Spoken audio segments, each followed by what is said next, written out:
bespoke radio for the masses. Headline edition, July 8, 1947.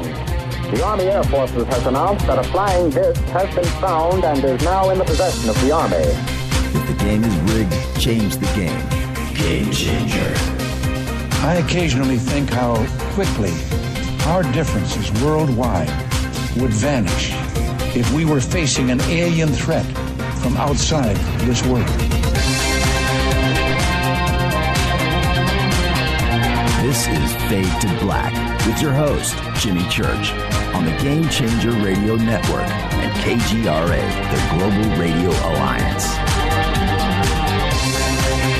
I need your help to get to the year 1985. You're listening to Fade to Black with Jimmy Church on the Game Changer Network. What up, what up?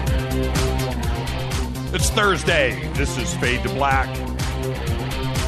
Bespoke radio for the masses. Today is Thursday, November 5th.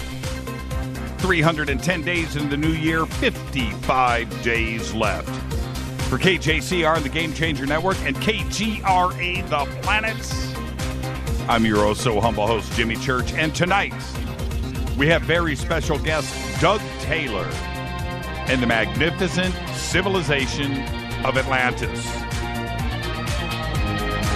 Yeah, I got sick earlier this week, and we had to push Douglas back to tonight. He was very gracious. It's going to be a good show. Buckle up, get ready. Fired up. Man, it's Thursday night. You know, and Thursday night is always great because it's Fader night. We're taking live calls and all of that. And then tonight, the audience gets blessed with Douglas Taylor. All right, let's do this. We got so much to talk about tonight. In a really good mood, by the way. And tonight, right before the show, I got to see a rough cut of one of the new TV shows coming up. Just got it. And although I can't say too much, I gotta say, there's some good stuff coming. You guys are going to be very proud, very excited. All right.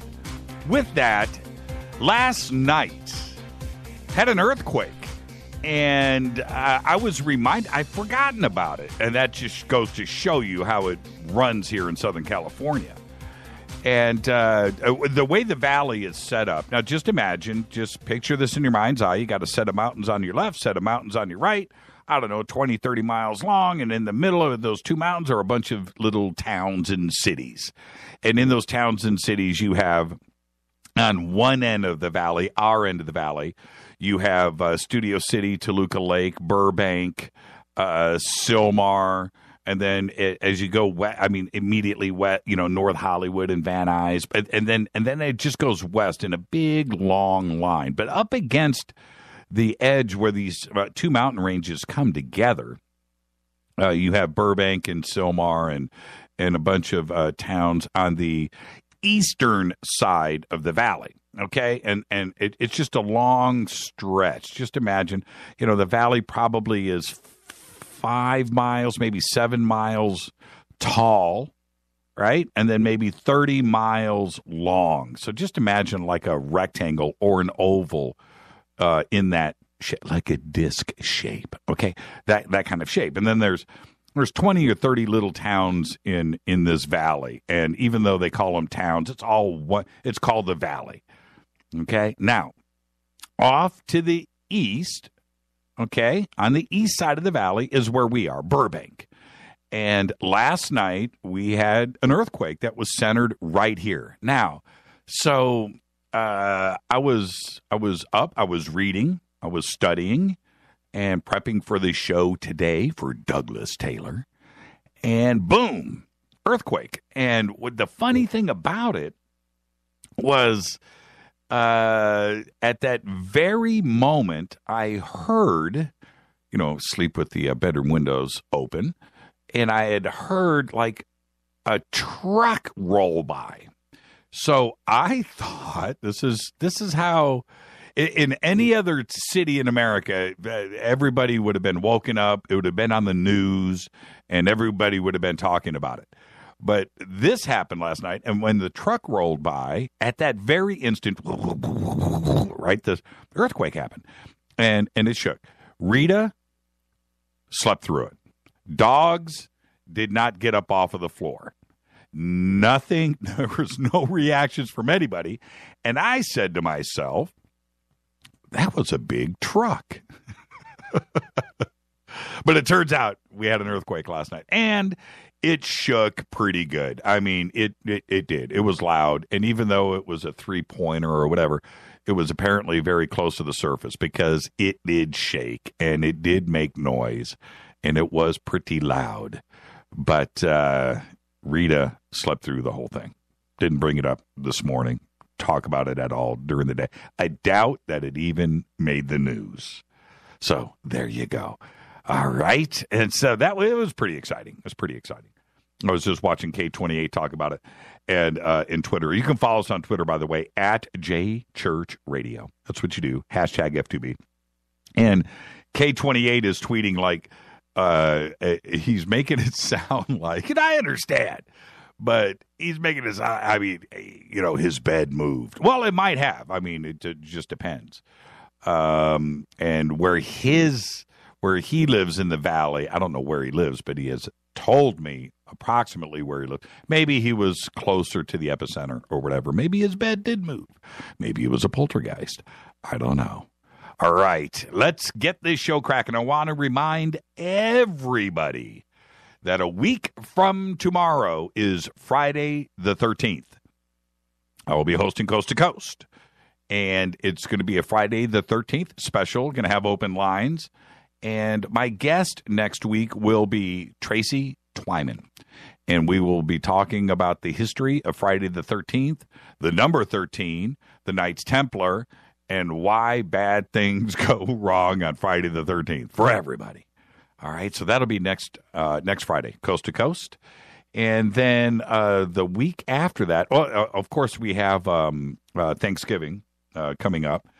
And that week, I believe, we have Graham Hancock. We also have, and then I'll be hosting Coast to Coast Thanksgiving weekend. Yes. See, that's what they do. Everybody else gets the night off on Coast, and they have to bring up, you know, the pitcher from the minors, you know, to cover everything because everybody else is out having a good time on Thanksgiving weekend. I'm that guy that's got to come in.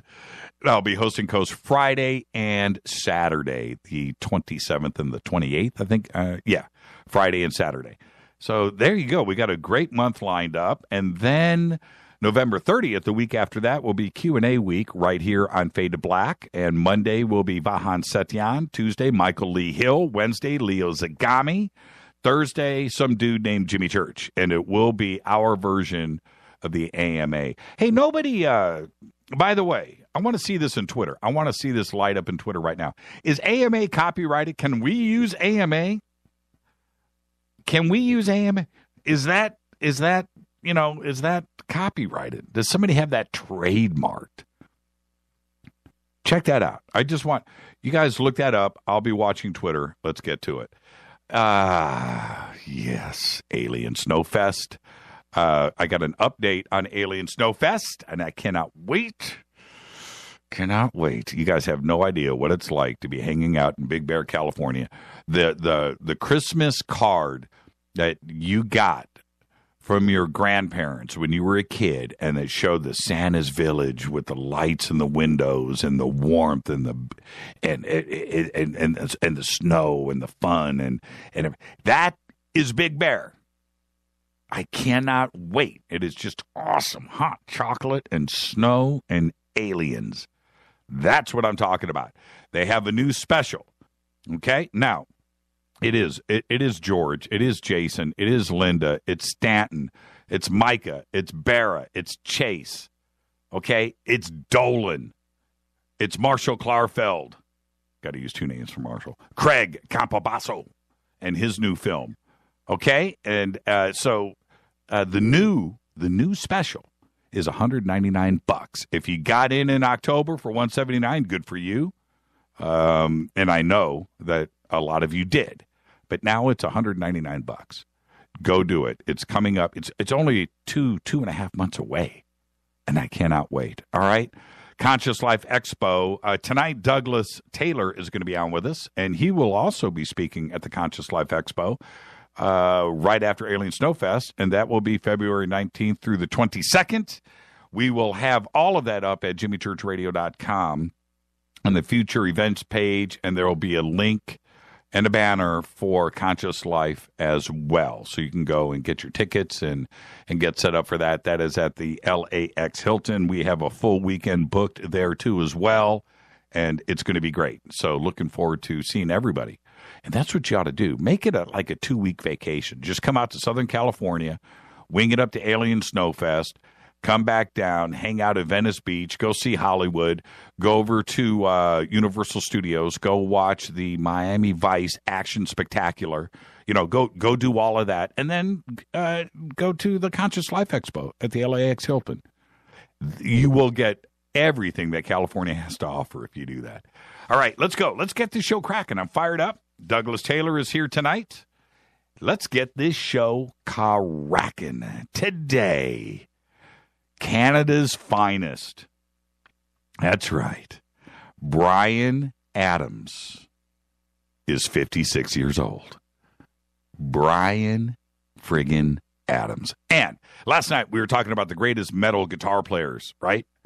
And here we are tonight, Bryan Adams. And that's why I love doing this show.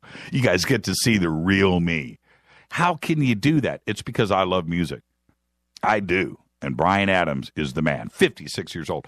Also today, Tilda Swinton. Now, check out these birthdays. I got to get all of these in before the commercial. So I'm going to do this quick. But this guy kind of gives you where my mind is at. Tilda Swinton today is 55 years old. And she was amazing in Michael Clayton. If you haven't seen it, go check out but Chronicles of Narnia. But there is a new movie out that she's in. It's called Snowpiercer, about this train in the future that circles the globe. If you haven't seen Snowpiercer, check it out. Tilda Swinton, you may not even recognize her in the movie. She's that good. Tatum O'Neal today is 52. Paper Moon, one of the greatest movies ever made. And The Bad News Bears. Yeah, that was such a controversial movie when it came out. Now we just think it's cute. Tatum O'Neal, 52. Art Garfunkel today is 74. Don't need to say anything there. Robert Patrick is 57. Played Mike Rogers. Yeah. You know, Travis Walton played Mike Rogers in Fire in the Sky. But of course, we know him as T-1000 in The Terminator. Sam Rockwell today is 47.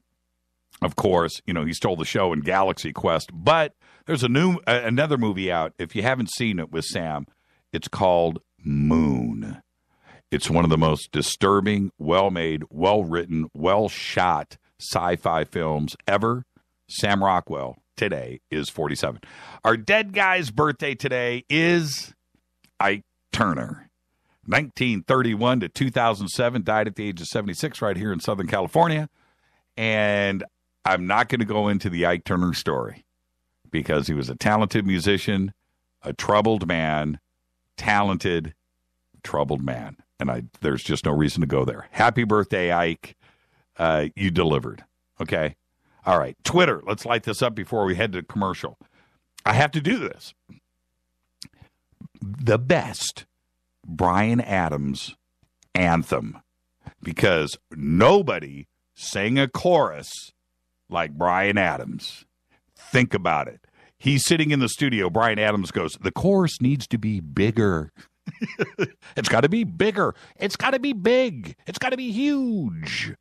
That's Bryan Adams. And if you think about it, the hits and the choruses and the power that Bryan Adams delivered with, Cuts Like a Knife, the Chorus of Doom. This Time, Chorus of Doom. Run to You, Chorus of Doom. How about Somebody, the Chorus of Doom. Summer of 69, the Chorus of Doom. How about Heaven, the Chorus of Doom. How about It's Only Love with Tina Turner? You remember that? Bryan Adams was just the Chorus of Doom guy. Canada's finest. And I truly mean that. It's his birthday. I want to know, what's the best Bryan Adams anthem? All of us have our little secret little love for Bryan Adams. I don't want to hear it. You know what I'm talking about. If I'm letting it out and I'm being honest right now, so can you. I want to see it. Light it up in Twitter. This is Fade to Black. Tonight, Douglas Taylor is with us. This is Good Mood Thursday. I am your host, Jimmy Church. Douglas Taylor tonight. This is Fade to Black. Bespoke radio for the masses. On the Game Changer Network and KGRA The Planet. I'll be back with all of the news that you know nothing about right after this. Stay with us.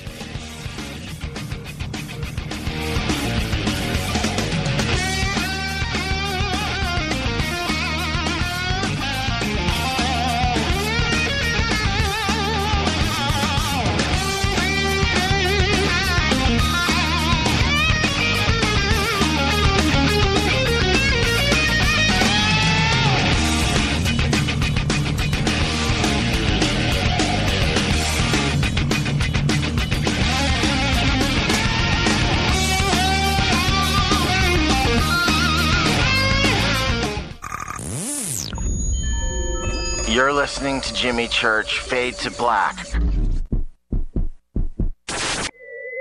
Fade to Black will now pause for alien identification. The station that talks the net. KGRA Radio. What's up, revolutionaries? It's me, Jimmy Church. Do you have an IRS or state tax issue? Well, I did, and I called national tax experts. My problems were fixed, done, fini, and man, I gotta tell you, it was a relief. National Tax Experts are a recognized tax office that services clients in all 50 states. It doesn't matter where you live. Give them a call. I'm telling you, they take the time to understand each and every client's individual financial status as well as their financial goals. And that's exactly what you need, my brother, when you're taking on the evil three-letter. So, seriously, give them a call today at 1-877-909-5444. Again, 1-877-909-5444. Or go check out their website, www.nattaxexperts.com. That's NATTAXEXPERTS.com. Tell them Jimmy sent you. 9 out of 10 geneticists agree. Fade to Black is not your father's radio show on the Game Changer Radio Network and KGRA, The Planet. Hi, this is Chase Kletsky with Fate Magazine Radio, and you're listening to Jimmy Church and Fade to Black on the Game Changer Network and the KGRA digital broadcast station, where the Fade or Nots rock. Hi, this is Rob Reiner from Anvil, and you're listening to JimmyChurchRadio.com. What's up? I'm Chris. What up? This is Kyle Massey, and you're listening to Jimmy Church Radio.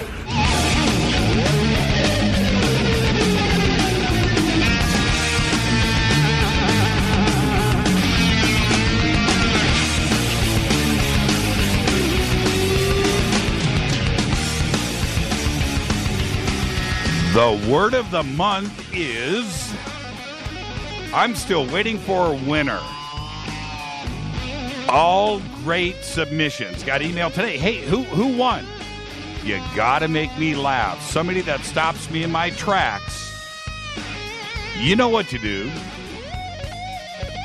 We don't have a word of the month yet, and we have a list of contenders. And if I'm forced to pick one, I think we are settling, and I don't want to do that. There's going to be one, and when it happens, it's going to be big. So give me a word of the month. All right? Follow us on Twitter, at JChurchRadio. You know what's great is I'm watching Ben Trout just comes in with Summer of 69. Hey, Ben, thank you for the T-shirt, and thank you. Is that a cutting board? What am I supposed to do with that, Ben? And I want to see you. He sent me a Bristol Motor Speedway T-shirt. It's amazing. I got a picture of it. I haven't posted it yet. Thank you, Ben. And I think is it a cutting board? It's a Bristol cutting board, the last Coliseum. It's really cool. Thank you, Ben. Email throughout the show, Jimmy@jimmychurchradio.com. Tonight, Doug Taylor is with us, the magnificent civilization of Atlantis. On this day in history, 1605, yes, it happened. King James learns of the gunpowder plot. At about midnight on the night of November 4th, going into the 5th, Guy Fawkes was found lurking underneath the Parliament building, and the premises was searched. Some 20 barrels of gunpowder were found, and during a torture session on the rack, Fawkes revealed that he was a participant in the English Catholic conspiracy to annihilate England's Protestant government and replace it with Catholic leadership. Remember the 5th of November. September. Remember the 5th of November. V for Vendetta. Did I say September? See, that's what I get for not having notes. You gotta love it. Fate or fact. An Arkansas school for the deaf's nickname is the Leopards. The Deaf Leopards. And that is a fate or fact. I posted today over on my Facebook page, if you go over to Jimmy Church on Facebook, and you'll see a picture of their scoreboard. It is so cool. The Deaf Leopards. I mean, how cool is that? The answer is very. All of the news that you know nothing about. Today, a big announcement from NASA, a live press conference, a presentation, to announce that there is a planet called Mars. Yeah, it was amazing. It was a nail biter. Egypt's pyramids. Now, okay, I also posted this today on my Facebook page, and I had to do this. This isn't a political show, but it is a show about intelligence and the quest for knowledge. Am I correct? Well, brainiac Ben Carson. Okay, and what is important about what I'm about to read to you is this is a guy with ambitions of POTUS. That's his ambitions. His ambition is to hold the nuclear suitcase. Ben Carson. This isn't a political show. It is a show that will single out idiots, though. He said, and I'm quoting, okay, let me just check this out. He says that Egypt's pyramids were built by the biblical Joseph to store grain and were not, as archaeologists believe, tombs for pharaohs. Ben Carson, the retired neurosurgeon who is seeking the nomination for the White House, made these remarks in 1998 at an address at Andrews University, a school associated with the Seventh-day Adventist Church, to which he belongs. Don't care about that. It's no big deal. But the video was posted on BuzzFeed yesterday. I've seen it. It stopped me in my tracks. A couple of gems from the video, and I'm quoting here. Just picture Ben Carson's face, okay? And then listen to this. My own personal theory is that Joseph built the pyramids to store grain.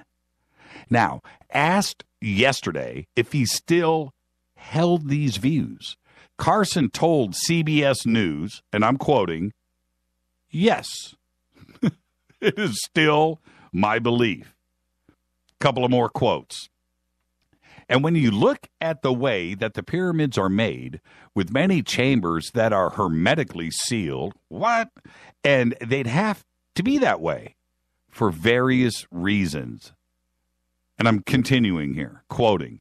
And various scientists have said, well, you know, there were alien beings that came down and they have special knowledge. And that's how, you know, it doesn't require an alien being when God is with you. End quote. Ben Carson dropped scientists and aliens in the same sentence. And we want this guy to walk around with the nuclear suitcase? I ask you.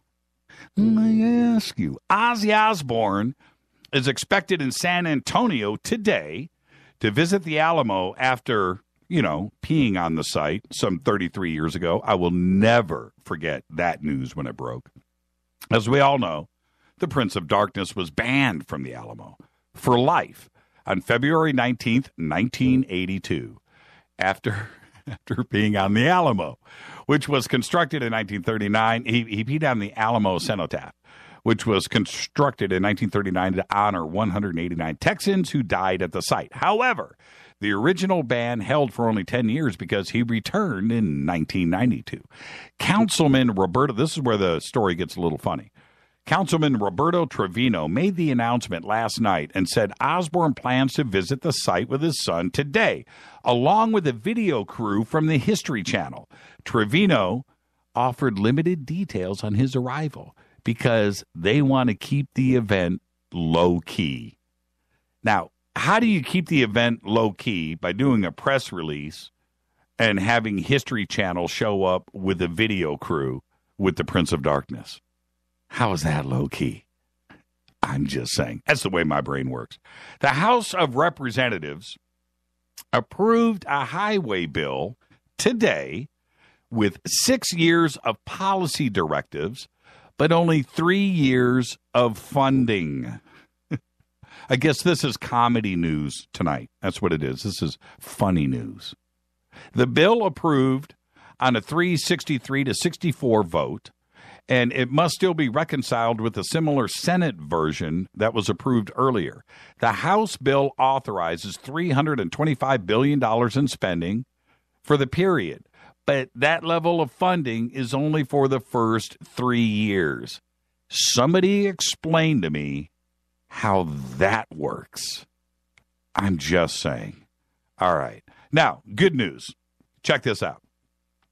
Potentially the most difficult environmental test in history is about to take place.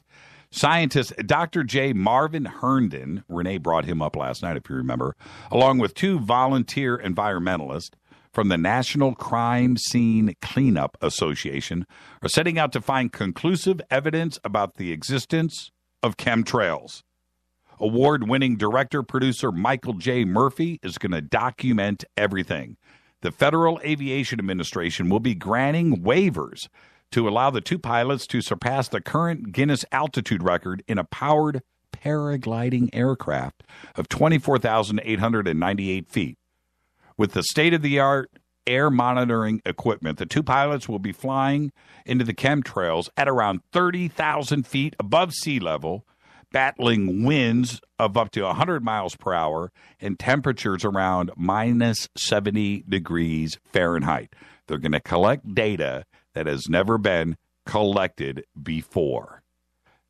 It's about time. And this is Fade to Black. Let's get out of here. Let's do this break. When I come back, Douglas Taylor, right here. We're going to be talking about Atlantis all evening. This is Fade to Black. I'm your host, Jimmy Church. Bespoke Radio for the Matt. Brian Adams. Brian friggin' Adams. That's all I got to say. I'll be right back.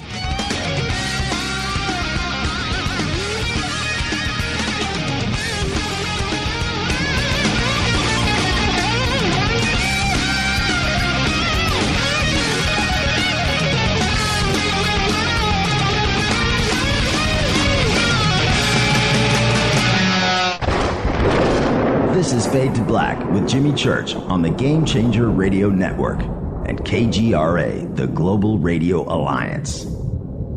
The station that talks the net. KGRA Radio. Hello, I'm Katie and you're listening to my main man, Jimmy Church, on jimmychurchradio.com. Hi, this is Ray Hobbs here, repping the planet, and you're listening to my good friend, Jimmy Church, Fade to Black, on the Game Changer Network and the KGRA Digital Broadcast Station. Imagine no longer being tied down to your computer, but having the freedom to take live talk radio with you anywhere you go. TalkStream Live introduces our first ever iPhone application. The talk shows you follow now follow you, and your iPhone is now the fastest and easiest way to stay connected to the best talk radio on the internet. Let TalkStream Live transform the way you listen to radio. Listen to live talk shows 24 hours a day, 7 days a week. Mobile Talk Radio from TalkStream Live. Now available in the iTunes App Store. This is Toby Kebbell. You're listening to JimmyChurchRadio.com. Don't hurt me, Jimmy. I'm only little. Hey, I'm Adrian Grenier. And this is Ari Gold. We're the Honey Brothers. Yes. We are also Honey Brothers. Hey, I'm Adrian Grenier. And I'm Ari Gold. We're the Honey Brothers. And you're listening to Jimmy Church. The Revolution. All right, you Fadernauts. Studio Dome has done it once again. A new Studio Dome Fadernaut special. Introducing the Studio Dome Boom Box Bluetooth speaker. It's got a rear-firing bass film subwoofer and dual 52mm main speakers. You'll never listen to your tablet or cell phone speakers again. Just click on the Studio Dome banner, use the promo code Jimmy, and you'll get the SBB for $49 and free shipping. And get a Buddy 4-port USB charger for free. That's a $19.99 value right there. And they'll throw in a Buddy in the box. It's the best deal on the net anywhere. Just go to JimmyChurchRadio.com, click on the Studio Dome banner, enter the promo code Jimmy. Go Beckley Teppy. This is Micah Hanks of the Gralien Report, and you're listening to Jimmy Church on Fade to Black, across the globe on the Game Changer Radio Network and the one and only KGRA Radio, The Planet.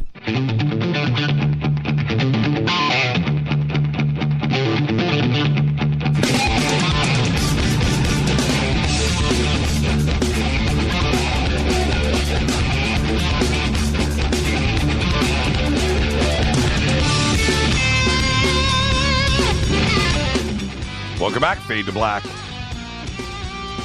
Tonight, we have very special guest Doug Taylor and the magnificent civilization of Atlantis. It is Fader Night. We're going to be taking your calls in just a bit. Hang tight. The number is 323-825-5045. If you would like to speak to Doug, you can Skype in also Fade to Black and the number 14.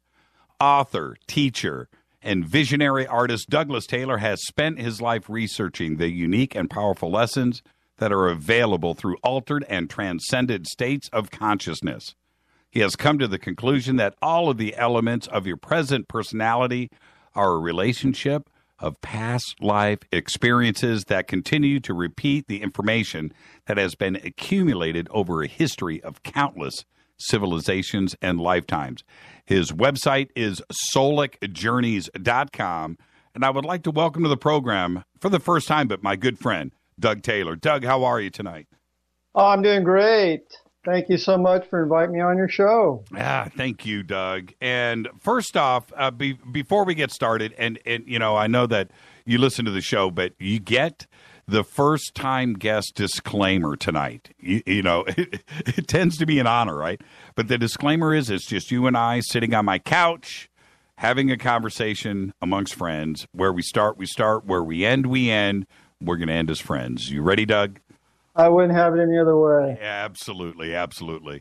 Now, before we go backwards, because we need to go backwards before we go forwards. I sound like some Indian prophet right now, but that is certainly the case. But I have looked at and held your paintings and your artwork, and I've, you know, right up close, put my nose on it and checked it out.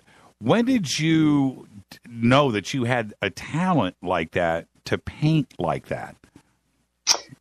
That's kind of an interesting story in itself, and it's kind of a long one. I won't go into all of it, but I actually didn't have any what I would call creative ability or desire to express myself as an artist until age probably around 27, 28.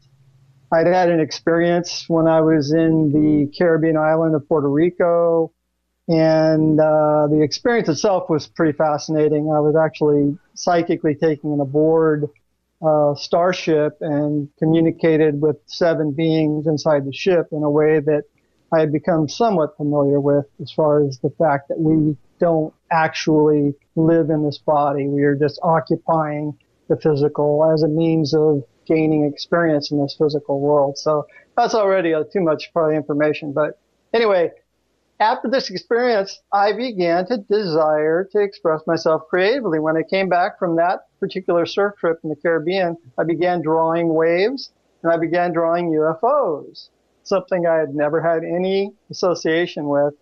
And that was kind of the beginning. And that was like, 40 years ago, 45 years ago. So it's kind of old hat for me now. Were you trying to, and I've heard, and I've talked to you about this before, but I guess I've never made the connection. Were you trying to document what you saw? Was that a conscious or subconscious effort to, get pen to paper and or brush to palette kind of thing and document what you had seen and experienced? I think what we're kind of getting into now is a really broad and important subject, and that is the nature of visualization and the way that whether you're an artist, visual artist, or musical, or whatever way that you express yourself, that there is this need to bring through various, what I would call visions that we experience in different ways, and to somehow express them so that you not only feel that you have, again, connected with that energy that you felt. Like the energy I felt when I was in the ship was this just creative energy. It was super positive. And so I found when I would continue to try to paint, and at first obviously it was, it was garbage. It wasn't anything that would represent what I wanted, what I saw in my mind. So it took a few years of gaining the actual abilities to kind of do more of what I wanted to do. But it was more truly like kind of an altered state of consciousness that I felt when I would be expressing myself doing this creative work. So it's the same for everyone. It's what your mind is aligned or in tune with. That is what you're going to draw from this great transmitter, which you can call it God, you can call it infinite intelligent, whatever you want. But it's constantly expressing this creativity, and we can tap into it. Did you go to school? Did you try to get any formal training, or are you self-taught? And I find that extraordinary, by the way. Oh yeah, no, I didn't even have any association with art in school. All I really wanted to do was surf, and I was like a complete. I mean, I thought that that's what life was all about. I whenever I'd go surfing, I'd be like so completely and totally satisfied with life that I didn't need anything else, and it was just like I reached a point, like I said, 25, 26. I mean, I'd always been kind of interested in the mind and consciousness and in metaphysical aspects of life and what these different things kind of meant.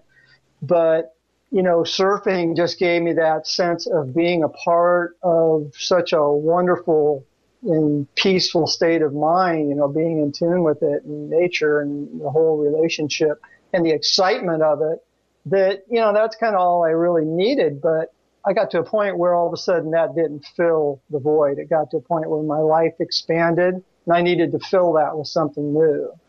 Did you, before Puerto Rico, did you have any knowledge of ET or ufology or altered consciousness or anything interdimensional, or was that your first experience?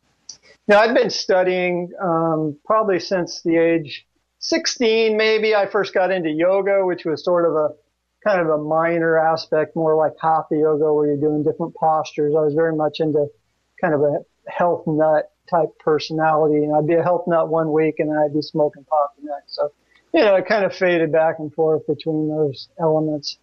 But the thing that was, I think, so strong in my drive was the fact that I could see that there was this vast, incredible unknown universe that laid before me that I just got tiny little glimpses of from time to time.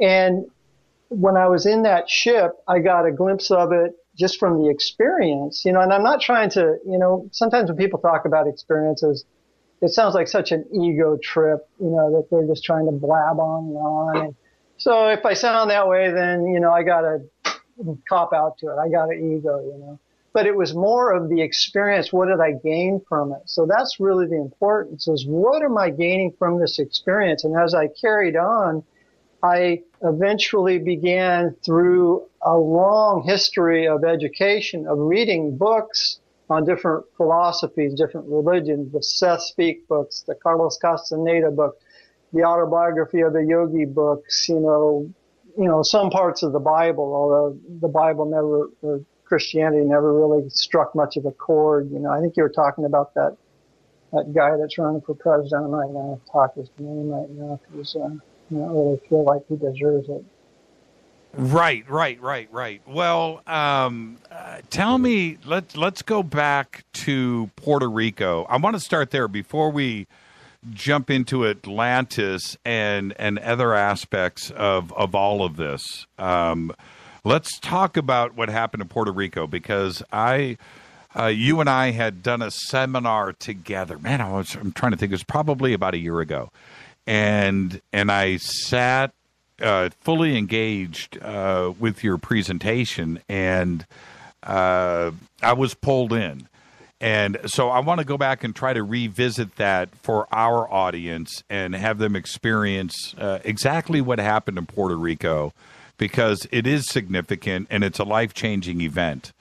So, let's just start with, what were you doing in Puerto Rico? Because were you vacationing, and this was something that wasn't to be expected, was it? No. Well, I was going there to surf the waves that are in that area, which it's a very tropical, it's like paradise, it's like Hawaii. So I've been a carpenter all my life, so I would save up my money and then I would travel to places where the waves were, spectacular, and I would just have these, extremely enjoyable experiences when I would be doing this. It's pretty a lot of people who do different types of activities like that, they know that it's a certain adrenaline rush. It has a lot of neurotransmitters that get blasted into your brain. And so it's tremendously exciting and invigorating. And so what I was saying is, when I was transported into this ship, I felt myself actually kind of like beamed aboard, but I wasn't in my physical body. I'm not going to try to put that out there, but it was so vivid. It was so real that I was standing there. There were 7 beings in front of me. I've actually done a little painting of the individuals who I was speaking to at the time. And I honestly believe that because of the fact that Puerto Rico is in the Caribbean, that this experience in some way could be related to Atlantis. Obviously all of these various aspects are things that I have to come from a standpoint of, there's no evidence that Atlantis has ever existed.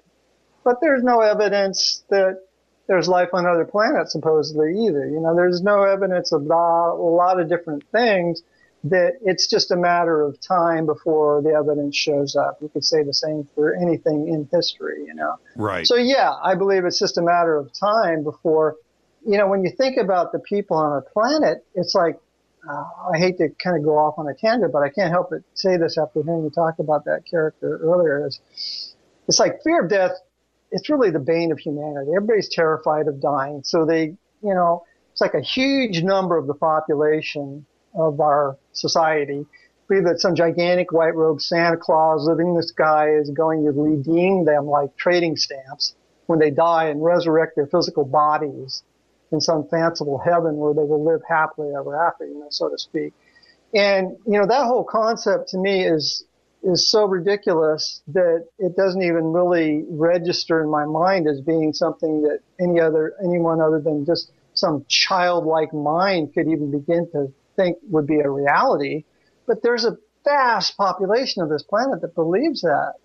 So I'm kind of on the other end of the spectrum. I believe that we're evolutionary beings and that we're going through a process of trying to regain many of the steps forward that we had made in the past in civilizations such as Atlantis, where the true science of life, the true science of understanding consciousness, was what was taught in the school systems. And so everybody had this beautiful creative flow of energy going all the time.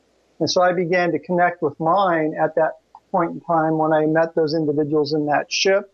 And then as I began to express through painting and through writing and through different aspects of creativity, I found that there was this science of attunement to where your mind is constantly, basically like a transceiver, you're receiving from this vast transmitter of infinite intelligence, and you can receive on whatever level that you can tune into. You can tune into level 33,000, or you can tune into the frequency at level 3. And not one isn't better than the other. It's just a matter of it functions the way it functions. It's like evolution. So really, evolution is really the nature of how everything functions in my own relationship to how life works. And so we're all evolving according to the patterns that we have set forth from the past. So if we can go back and see some of the mistakes we made, see some of the negative aspects of those relationships, we can kind of straighten them out and get ourselves back into a more positive perspective. When this contact was made, do you feel, and looking back now today, back at that moment, do you think that it was ever physical, or was it just a neural connection? Well, my concept of physical would have to really be broken down, I guess, because when you think of physical, you think of the way that most people identify with their specific ego consciousness that they pick up through their 5 senses. So if you break all that down, you'll find that what they're really doing, or what we're really doing, is we are receiving waveform energies going through our sense structures, which are basically pitched to a specific frequency, the atomic frequency. And so if we were to break down the elements of our own physical bodies, we find that as they go down further and further into the cells, into the molecules, into the atoms, that we're little solar systems of energy that are moving through another energy field on a larger scale that is really interdimensional. So the physical aspect of it is not really something that I would give the most attention to, even though that's where we live and that's where we function, and it is important. Of course. But what I'm saying is that the vividness, the intensity of the experience is really how you should kind of, in a sense, justify or understand just what is taking place. So sure. Experience comes up and it's so powerful that it just is beyond anything you've experienced in a physical way, then you have to give it some kind of justification as being real.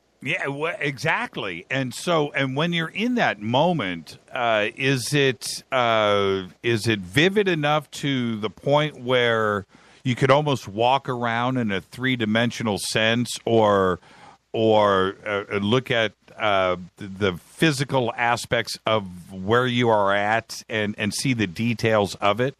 Yeah, I would say it's more like, here we have 5 senses and we're kind of picking up the information and there's a lot of different things that are kind of bogging us down, or for whatever reason we're going through different, cycles of consciousness, kind of the highs and lows, the sine wave, the up and down motion that everybody goes through. Right. But when you're in that higher consciousness where you're connected with a frequency that isn't just relative to the physical frequency, it's actually much, we're going through different, real, cycles of consciousness, kind of the Are you Does there? that make sense? I didn't quite get that. Yeah. And I'm sorry, I had clicked on your website. That was the audio from your website that was playing back for a split second. And so when you were going through this and it ended, did you want to try to recreate it? Did you try to make another connection? Did you try to go back? And did you question your own sanity at that point? No.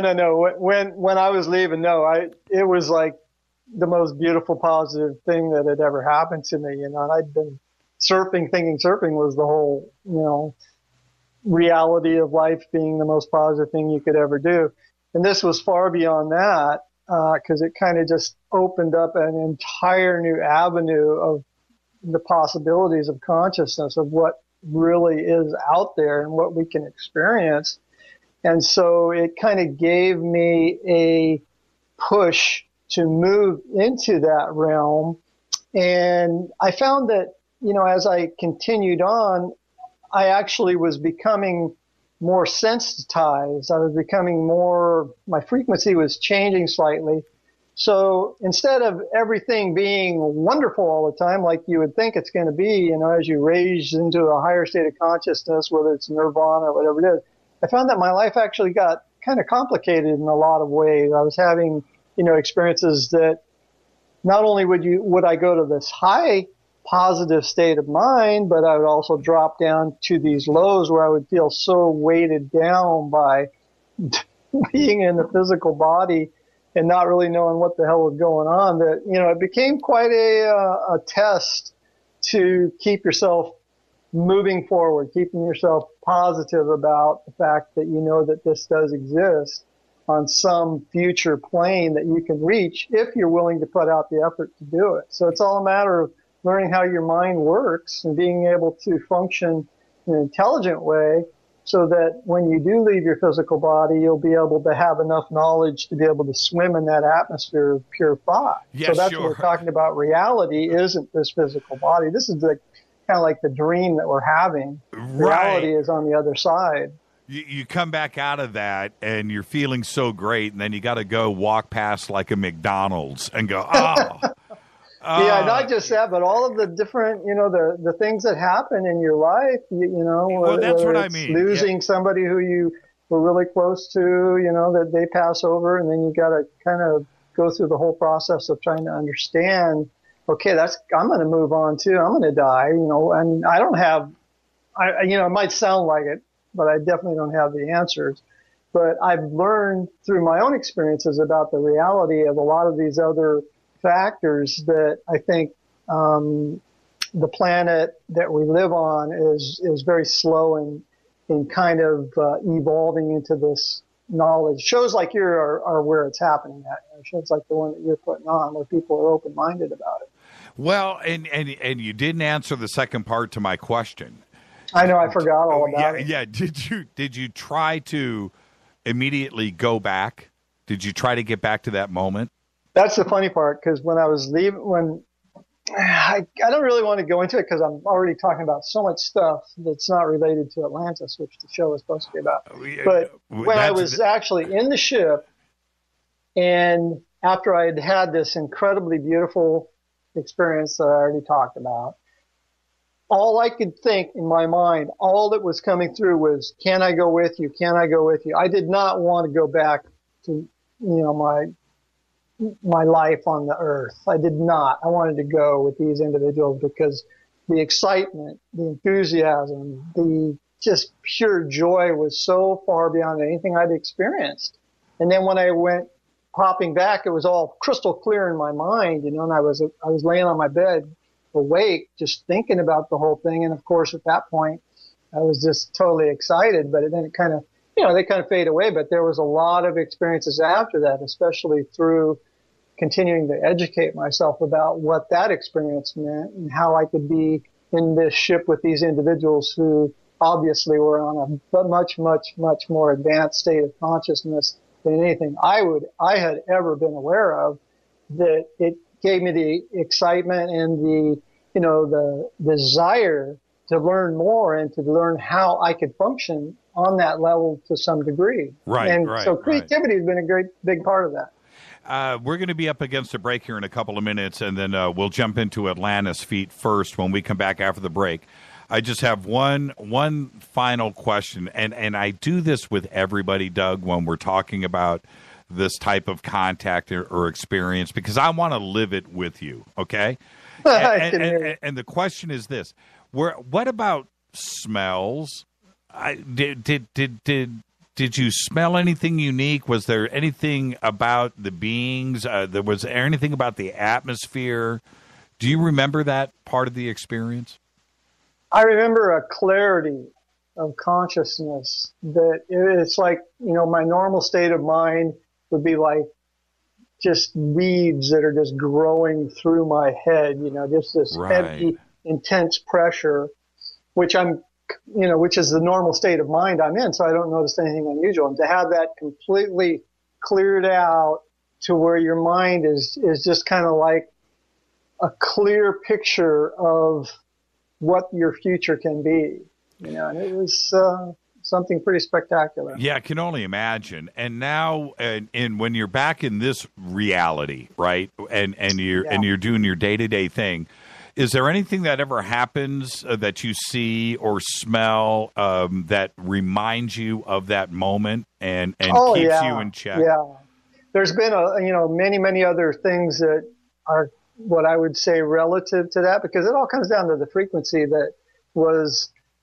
I was able to function on when those individuals brought me up into their ship and basically, gave me that gift in a way. I don't know if you'd really call it a gift. I wanted to experience it, so maybe I deserved it or whatever.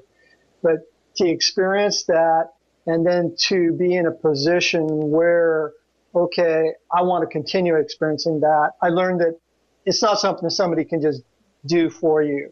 It's something you have to learn how to do yourself. It takes a heck of a lot of work. Was there, and I get this every time we start to talk about this with a guest, this will pop up in Twitter, and it just did right now. Was there any associations to color or glowing colors when you were there? Absolutely. The inside of the ship, everything was radiating light. And the individuals who I was looking at, who I was communicating with telepathically, this was all telepathic, which I'd never experienced in any kind of dream state. Right. Everything was radiating light. They had light radiating around them. But what was really amazing is that the ship itself seemed to be made of some kind of crystalline material that was just radiating light from everywhere. There wasn't any lights on. It was just, the whole thing was radiating. So yeah, that would be, I think, a factor of the type of technology that they have on some of these more advanced planets, and that was utilized in Atlantis also. Did it make you feel a little dumb? Made me feel like I was the most primitive. Right. It was like I felt like a gorilla in comparison. I don't know. Gorillas are pretty cool, really, when you think about it. Well, it gives. I just felt very, very primitive and very, very like I was not anywhere close to being in the state of mind that they function in. It's like they lifted me up, but okay, now they gave me a peek. Right. How am I going to get there? Yeah. Well, it gives you. I've learned it's not easy. It gives you a goal. There yet. Yeah, it gives you a goal. You know that Exactly. there's a place to go. Right. I mean, people experience it in a lot of different ways. I think whether I didn't mean to put down religion too much there when I made those statements, but I think that when we see something, whether it would be an angelic experience or whatever our beliefs are, that, everybody's going through their own process of evolution. They're going to see it in their own particular way, but okay, let me jump in right there, and let's take our break. When we come back, we're going to go feet first right into the magnificent civilization of Atlantis. Tonight's guest, Douglas Taylor. I'm your host, Jimmy Church. This is Fade to Black. We'll be back right after this short break. Stay with us.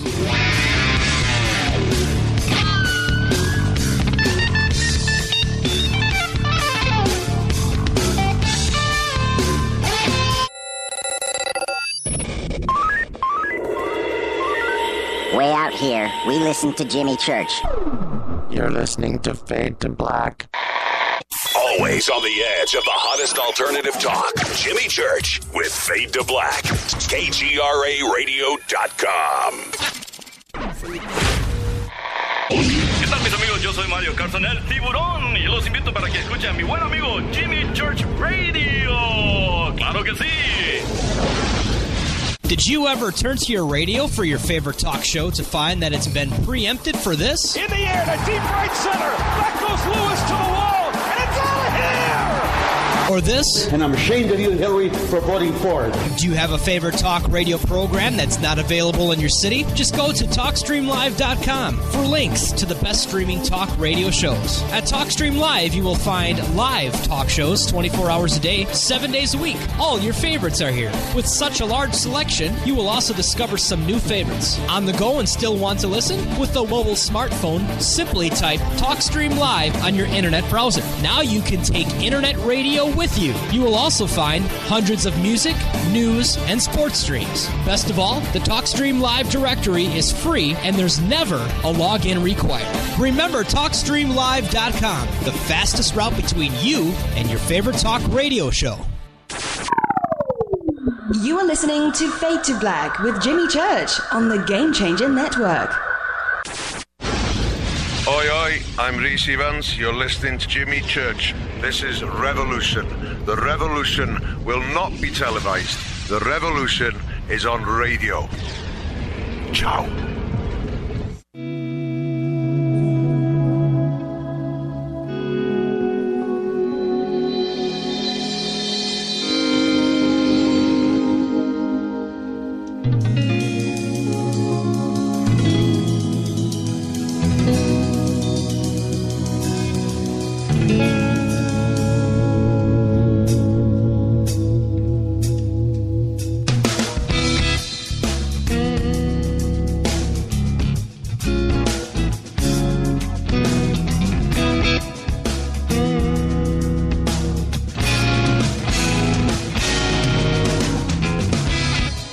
Welcome back to Fade to Black.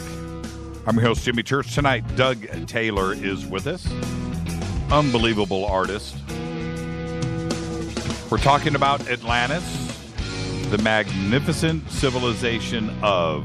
Now, Doug, before the break, I said we were going to jump in feet first, and I want to kind of slowly move into this. When we're talking about Atlantis tonight, we have Plato's Atlantis, we have Edgar Cayce, Blavatsky. There are different views and takes of Atlantis, and certainly locations too as well. So let's discuss specifically those attributes, and you tell us, what is Atlantis?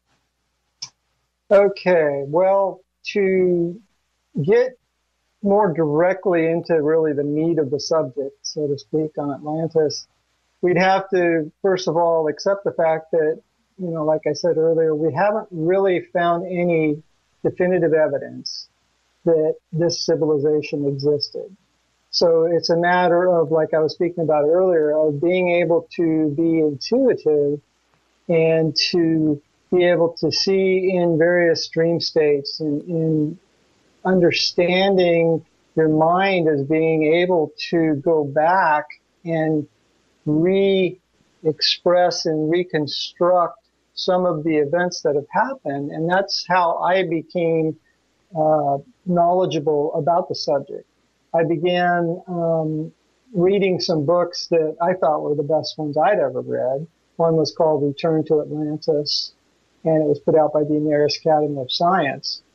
And this talks about how Atlantis was basically a civilization that was started by an individual who was a very, very spiritually advanced person called Poseid.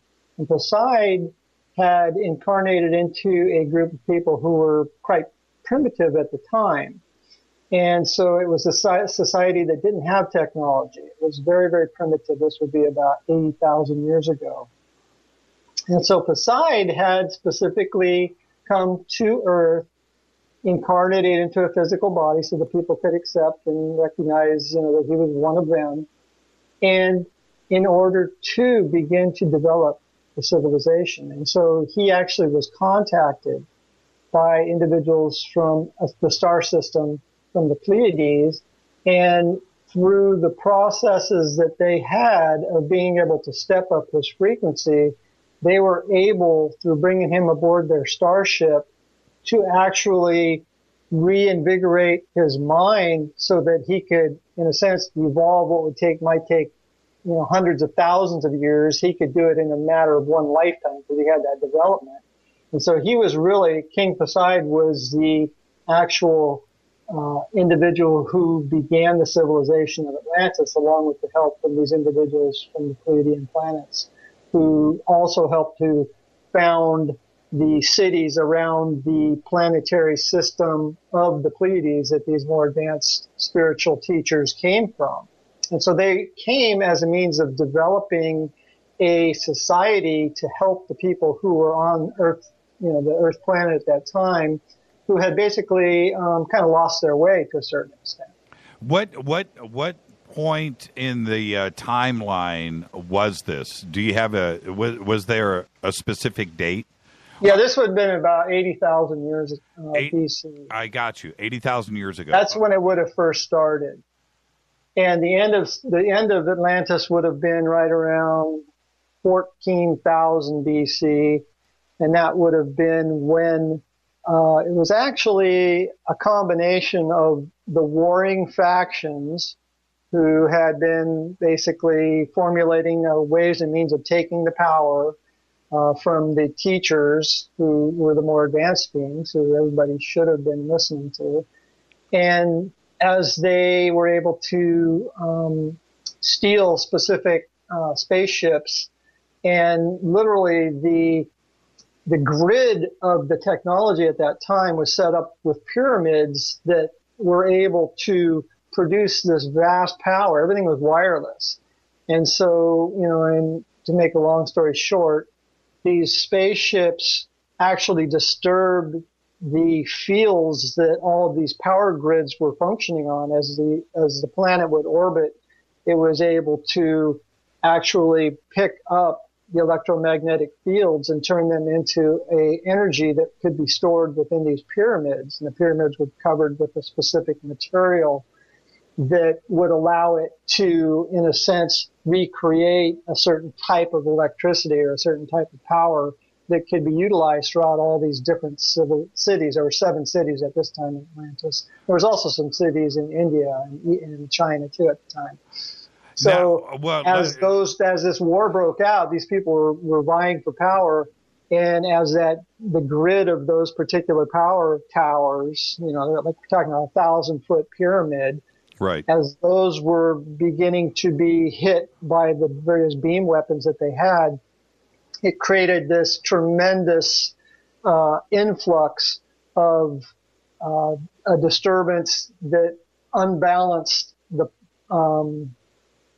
continent as it existed at the time on Atlantis, to where it did begin to have a cataclysm. And it was basically a vast and huge earthquake, tidal wave combination that literally sunk the planet in one day. Did this is getting ahead of the story, but I just have to ask, the pyramids themselves, the 1,000-foot pyramids, those were on Atlantis specifically.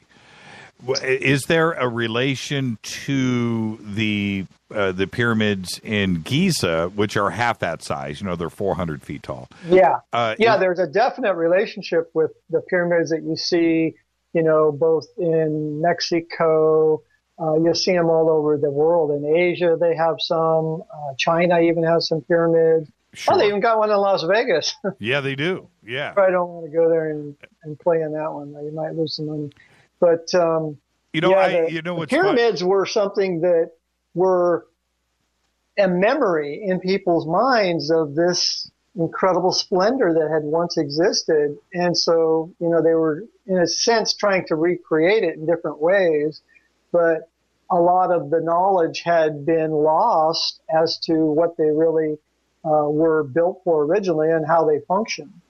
I'll be honest. When I go to Vegas and I go to Luxor, and I realize what it is. I know what it is, but I still feel really cool on the inside. It's awesome. It's incredible. Well, I've been a builder all my life, and when you go there, and if you've been, building houses, or I've built custom houses, but you go there and you see the kind of, the structure or the architecture. It's incredible that they pulled that off. Yeah. Hey, what about this is totally off the beaten path, but have you been to the pyramid at Long Beach State? Yeah. Well, what freaked me out a couple times, I was working over in that area, and I didn't really even know that they had built that. Same thing for me. Basketball stadium? Yes, same thing and for I me. was driving down the street, and all of a sudden I look over, and you just feel like you're having a flashback. Right. What am I looking at here? It's just it seems so out of place. But yeah, I know what you're talking about. It's mind-boggling. But those are the ways that we kind of tune in. We tune back to the times when that was something that was part of the actual society. Everybody was familiar with the reality of these pyramids, what they were used for, and that a lot of times they were actually the temples and the actual power towers at the same time. So these higher advanced beings could go inside, and there would be this super high frequency that the average person really wouldn't be able to align himself with. So it would be kind of dangerous for them to go in there. It would be these vast crystalline structures where these very, very advanced teachers would recharge themselves, because they had to recharge themselves, the teachers of Atlantis, because when they would go out into the public, it was all draining out, because the positive always flows to the negative, and the negative was much larger in the scale of the type of people who needed that kind of help. And so they could come back to this pyramid that was contained with these tremendous crystalline blocks that were just radiating this energy, and they would come together and basically regenerate themselves, just like Jesus did when he would go up into the mountains, and he would, basically realign himself with his higher self. I remember, I'm driving down on Long Beach, and it just like off of the corner of my eye, I see the pyramid, and then some buildings came into, and I was like, what, right? And I had to zigzag, on the streets and try to get, and then I would catch a glimpse of it. I got closer, and finally I got up to it. I couldn't believe my eyes. It was majestic. It's huge, too. That's the other thing. It's It is. It's extremely large. Yeah, I think a pyramid in itself, it has that, both the memories that it brings back, but also it carries a certain energy. Because of the fact that it's a structure that has some geometry that is very unique. And it just resonates to us, to our past, to our conscious. I got out of my car, and I stood next to it. It took my breath away, and I was like, this is just amazing. Yep. And I felt like I had discovered something. Oh, man, I got on the phone. I was calling people, hey, did you guys know there's a pyramid in Long Beach? Or like, of course. I was like, man, am I the last guy in L.A. to know that there was a pyramid right here in L.A., and it is totally beautiful. Some pictures just got tweeted. And they play basketball there all the time. Yeah, it's an arena. Yeah, it's absolutely beautiful. So now let's get back to the timeline. There was forever, going back thousands of years, the stories of a couple of pillars in Giza that had inscriptions on it telling the story of Atlantis, and they were there, and there was two pillars, and it was talked about not only in Greek mythology but also in Egyptian circles too as well. And those pillars have never surfaced, but certainly they existed. They've torn down and defaced and resurfaced things over there all the time. I get that, but there was certainly an Egyptian Atlantean connection that the Egyptians talked about and wanted to document. I'm so glad you brought that up, because that, it actually dovetails into another aspect of the Egyptian civilization, in that at the time of Atlantis, when it was perceived, because these advanced teachers were very, very aware and very clairvoyant, they knew that this trouble was coming, that this was going to take place. So there was two individuals who were at that time the leaders of Atlantis. And so they actually were able to use a submersible craft, and their names were Isis and Osiris. And they were able to make it from Atlantis through this submarine and go to what at that time was a continent that existed, which was Egypt. And it wasn't Egypt at that time, but they were able to establish a civilization that was based on the teachings that came from Atlantis with their particular power of being able to, in a sense, bring back a group of people and bring them together. So Isis and Osiris, you hear these legends about different gods and goddesses and all this stuff. And there's facts in there somewhere. You just got to kind of pick through it and find it for yourself. Everything I'm talking about, you could say, okay, whatever, this guy, he's obviously off his rock, that there's no valid proof of any of this. So I'm just speaking from my own experiences and what I've learned about my life that has, in a sense, given me some, progressive motion. So I'm hoping that'll connect with somebody else. But those two individuals, Isis and Osiris, if you were to study the history, again, you'd find that they were actually Atlantean teachers who were able to escape the destruction of Atlantis and start the civilization of Egypt. So was the architecture, the image, the sculptures, the artistry, the headdresses, the everything about Egypt, was that what Atlantis looked like? Well, it was, it was beginning, again, it was an evolution going in kind of a slightly different direction because Egypt didn't have the same length of evolution in a sense. Sure. It didn't quite ever attain to the heights that Atlantis attained. Atlantis was just like paradise on Earth.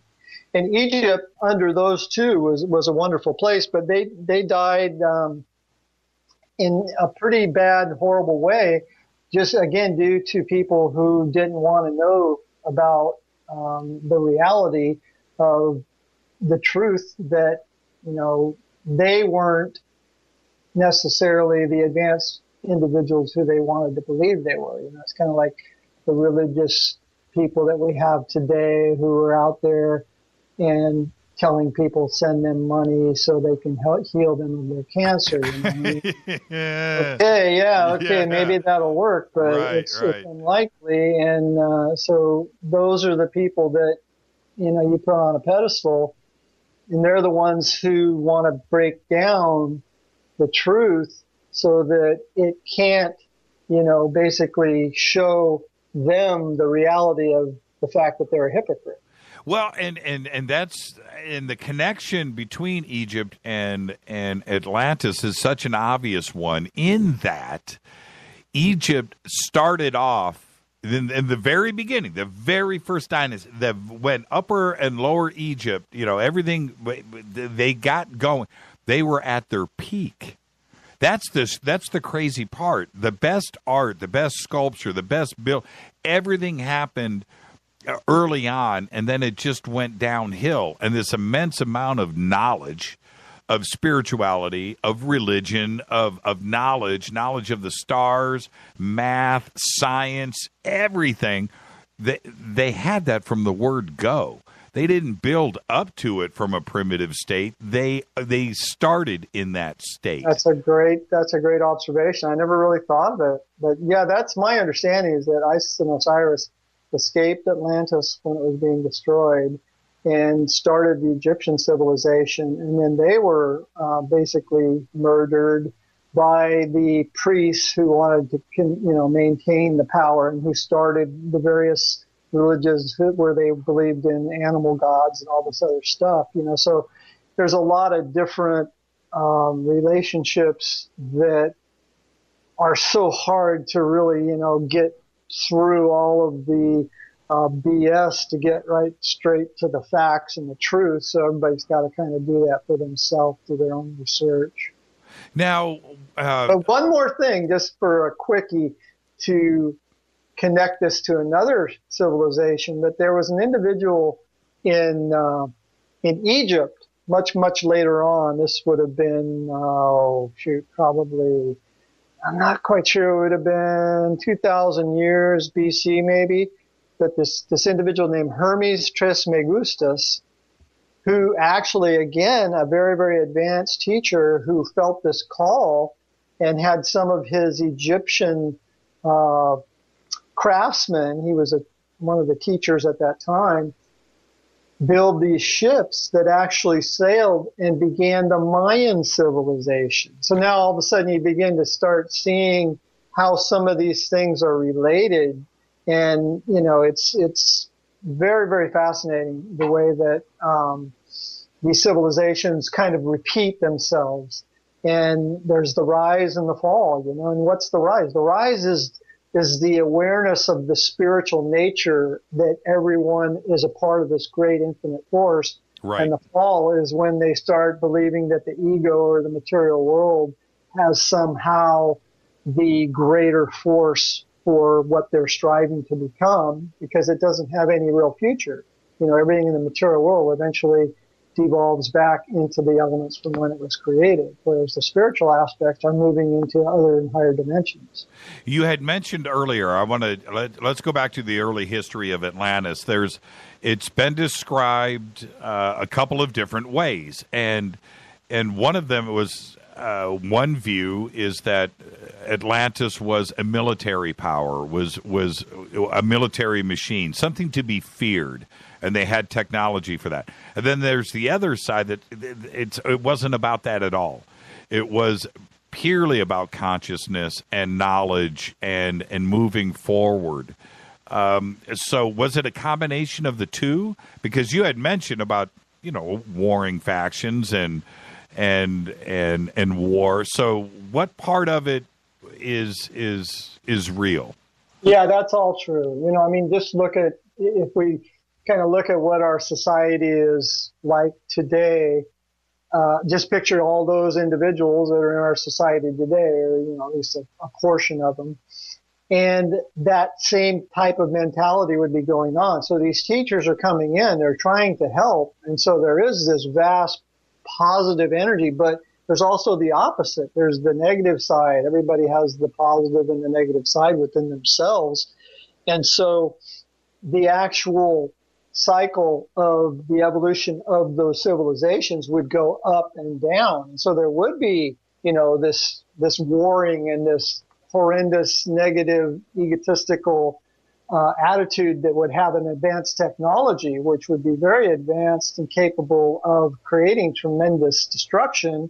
And yet the teachers from these more advanced worlds would keep coming back and trying to help to, in a sense, keep the ship moving in a forward direction, but it just wasn't really the way that it ended up.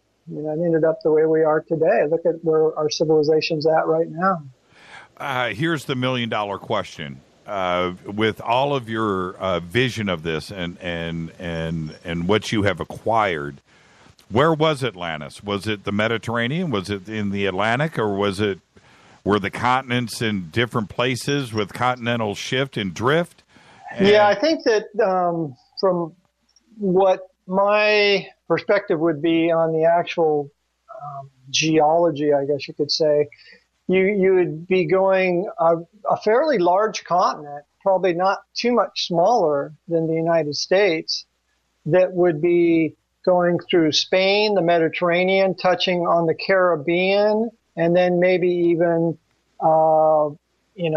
coming down towards where the East Coast would be today. So it would be, parts of Europe, the Caribbean, kind of like a lot of people talk about the Bermuda Triangle, and the stuff that goes on there.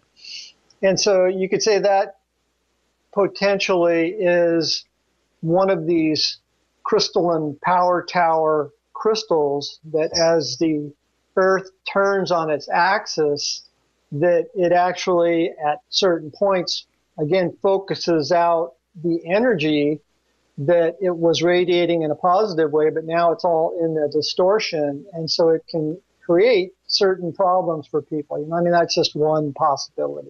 I don't know whether that's valid or not, but that's one idea of why the Caribbean would be an area that would have been one of the points of demarcation for Atlantis. Now, in Plato's description, which is one that we all visualize because it is it has such beauty when you listen to or when you read his description of the canals, the moats, the central part, the size of the mountains, where they were located, and dimensionality wise, is that what you saw, and is that what you were, taught about? The circular canals and the construct of the city and the central section too, as well.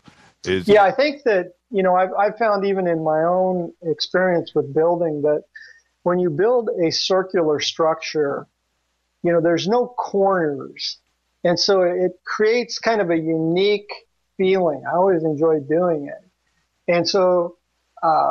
What I believe that these Atlanteans understood was that they wanted to build their cities and that everything carried a certain frequency. So certain locations were on certain lines of force, so to speak, as the earth was turning. And so that would be the ideal place to put the temple, so to speak, so that it would be able to magnify or amplify the actual power and the energy by which that temple would be able to radiate out and influence the people, in a positive way. So the circular nature of the cities also was constructed as a means of formulating something that was aligned, so to speak, with a greater geometry that actually focused energy on its own accord. It's like almost self-activating technology that you hear about sometimes, that just the fact that the structure is built in a certain way in a certain location is going to focus the power and the energy on that spot. But it's also the person has to be able to kind of tune into it. It's not like automatically going to happen. Do all of our, we're going to talk about you specifically in just a second, but do all of our past lives eventually end up on Atlantis? Do we all just originate there, our own selves? Well, I think that if you look at the population of the world and the likely population of Atlantis in its heyday, I mean, we're talking 80,000 years, so there could have been obviously millions and millions and millions, if not billions, of people who have gone through the process of birth, death, rebirth, death.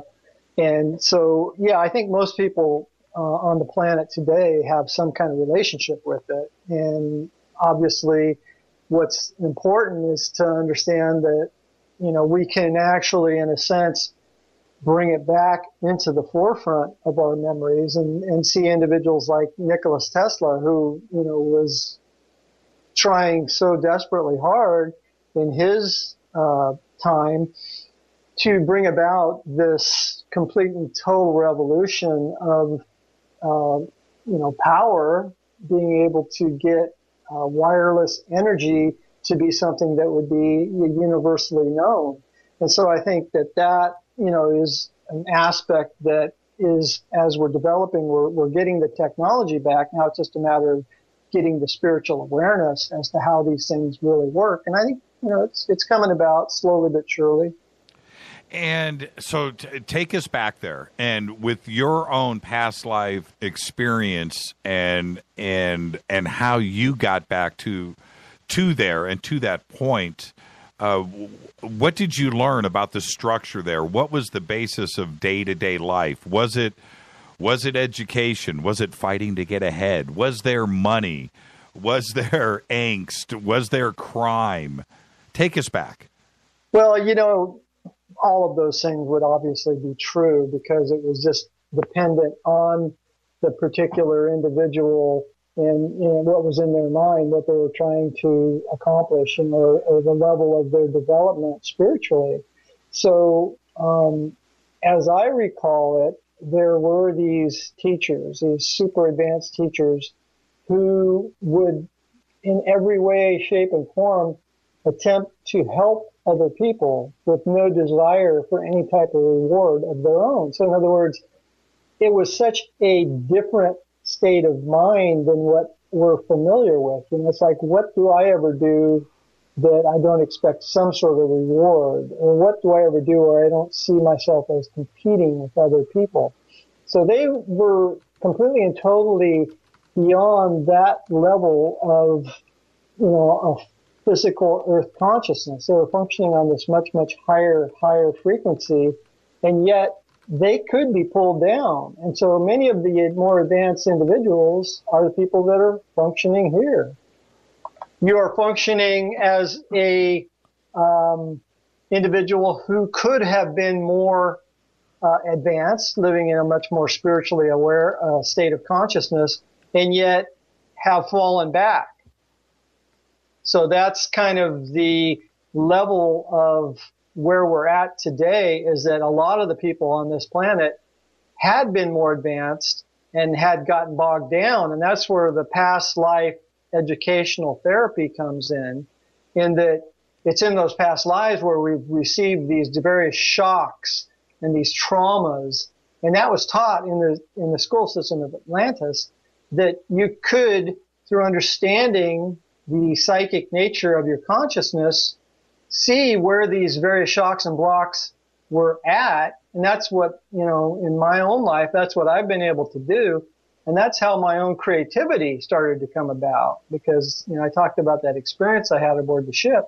But after that, it was all a matter of beginning to recognize that I'd been involved in murdering people and being a pirate and doing all kinds of dastardly deeds. And by the recognition of those elements of that lower nature of myself, I was able to, in a sense, release myself from those lower frequencies within my psychic body. So it's all quite an advanced knowledge about the whole process. But it really comes down to the fact of understanding that we are truly a spiritual energy system, and we are retaining every experience that we've ever had throughout, most people, countless thousands of lifetimes, both physical and spiritual. I find that fascinating. And as I picture this, are we dealing with this educational system? Are we dealing with what we can relate to, here in the now, in that, are these children, does it start there? Are these children that are being taught this spiritual awareness, also about past lives and things that you're trying to correct in yourself, and graded, and then, as you get older, you eventually leave this school? Yeah, exactly. It's, it comes back to the frequency. It's like your base plane frequency, the physical aspect of it is being generated from this psychic or this transmitting source, which is, people call it the soul, whatever you want to call it, but your astral body.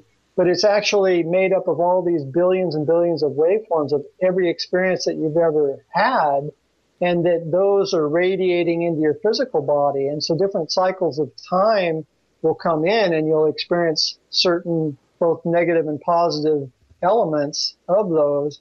And once you can get kind of on top of it and understand when you're going through a negative relationship, some sort of block from your past, that these teachers that have been working from the time of Atlantis are still working with us, trying to help us to overcome and to raise ourselves back up so that we can function now in a much more positive way than we have since that time of Atlantis. How do you know, how does a student know, and I'm not making light of this, I'm actually being very straight. How do you know when you've graduated and moved on? Because is it like a student could feel like they are ready, and then suddenly the teacher goes, you know what? No. And it's like, oh, man, really? I'm trying so hard here to improve myself. How does that work, and how do you know? How does Doug Taylor know when you have, taken another step up and another step up? Well, you can feel the step-ups. There's no doubt about that. It's like the most powerful thing that will ever happen to you, because the very atomic structure of your body literally begins to vibrate as the psychic anatomy is raised in frequency, as these negative waveforms are being polarized in a positive way, so they're no longer affecting you in a negative way. Right. Your entire physical consciousness literally is raised, and so you feel it. But The problem is that there is a lot of that debris in there, and so now you feel, for a while, you feel like, oh my God, I'm free. I'm ready to go to whatever I need to do to, carry on to nirvana. And, but then you'll find that there's something else comes up. So no matter how far along the road you go, you're always going to find there's this polarity of positive and negative.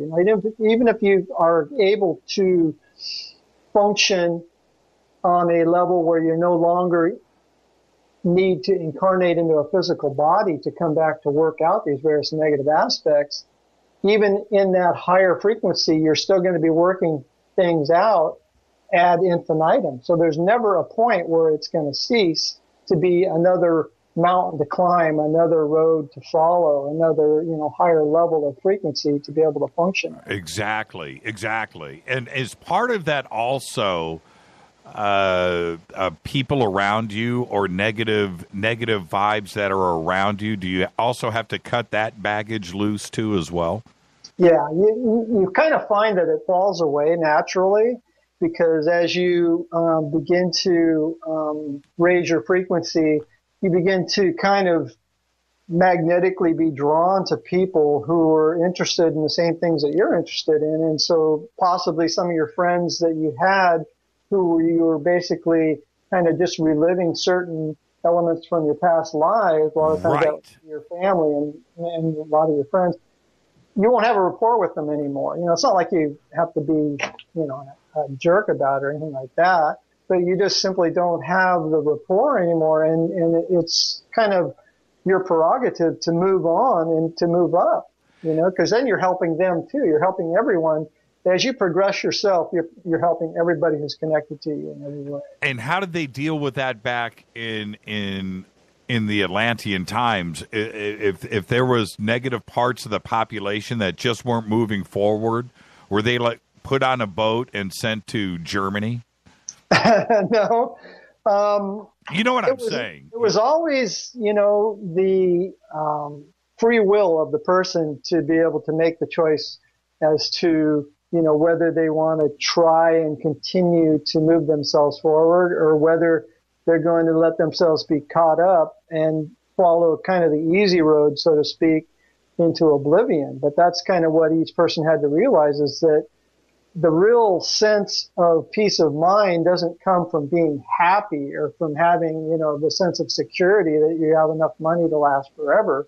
It comes from being aware of your consciousness as an integrated functioning participle of this great infinite intelligence, and that you are progressing along with the cyclic evolutionary movement of this vast infinite intelligence, and that there's no end.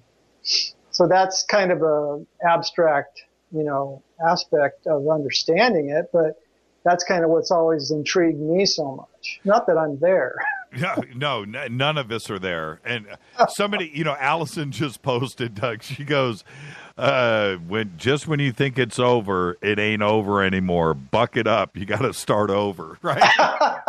That's true. That's exactly right. That's exactly right. Just when you think, you had the roughest life, on this go around, and you're like, man, I'm just going to go to the other side and relax. And then you find out, it's really funny.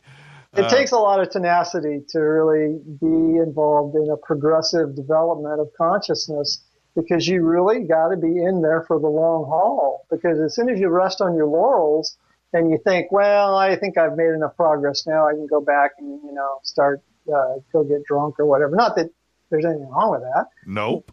Everybody can get drunk anytime they want. Yep. But the fact is, if you continue down that road and you don't recognize that you're being pulled, in a reverse fashion of where you would like to go, then that becomes something that you'll have to work out in the future. It becomes, again, following the same pattern of regression rather than progression. I don't want to sound strange, but this is the truth. We have a dog. Her name is Portia. She's a miniature schnauzer. And you can look into this dog's eyes. First off, she talks, she speaks. She literally, words come out of her mouth. But that's a whole nother thing. But you can look at her and you can tell that there is a human inside. I know that she did something bad in her past life, and that's it. And she's stuck in this dog's body right now, and she's just got to get through this and then start over. But am I wrong in that concept? Because I can feel it. I can look into her eyes, and she. I mean, there is a complete connection on a human level. That communication is there, and I know that is what's going on. I know it. Am I wrong?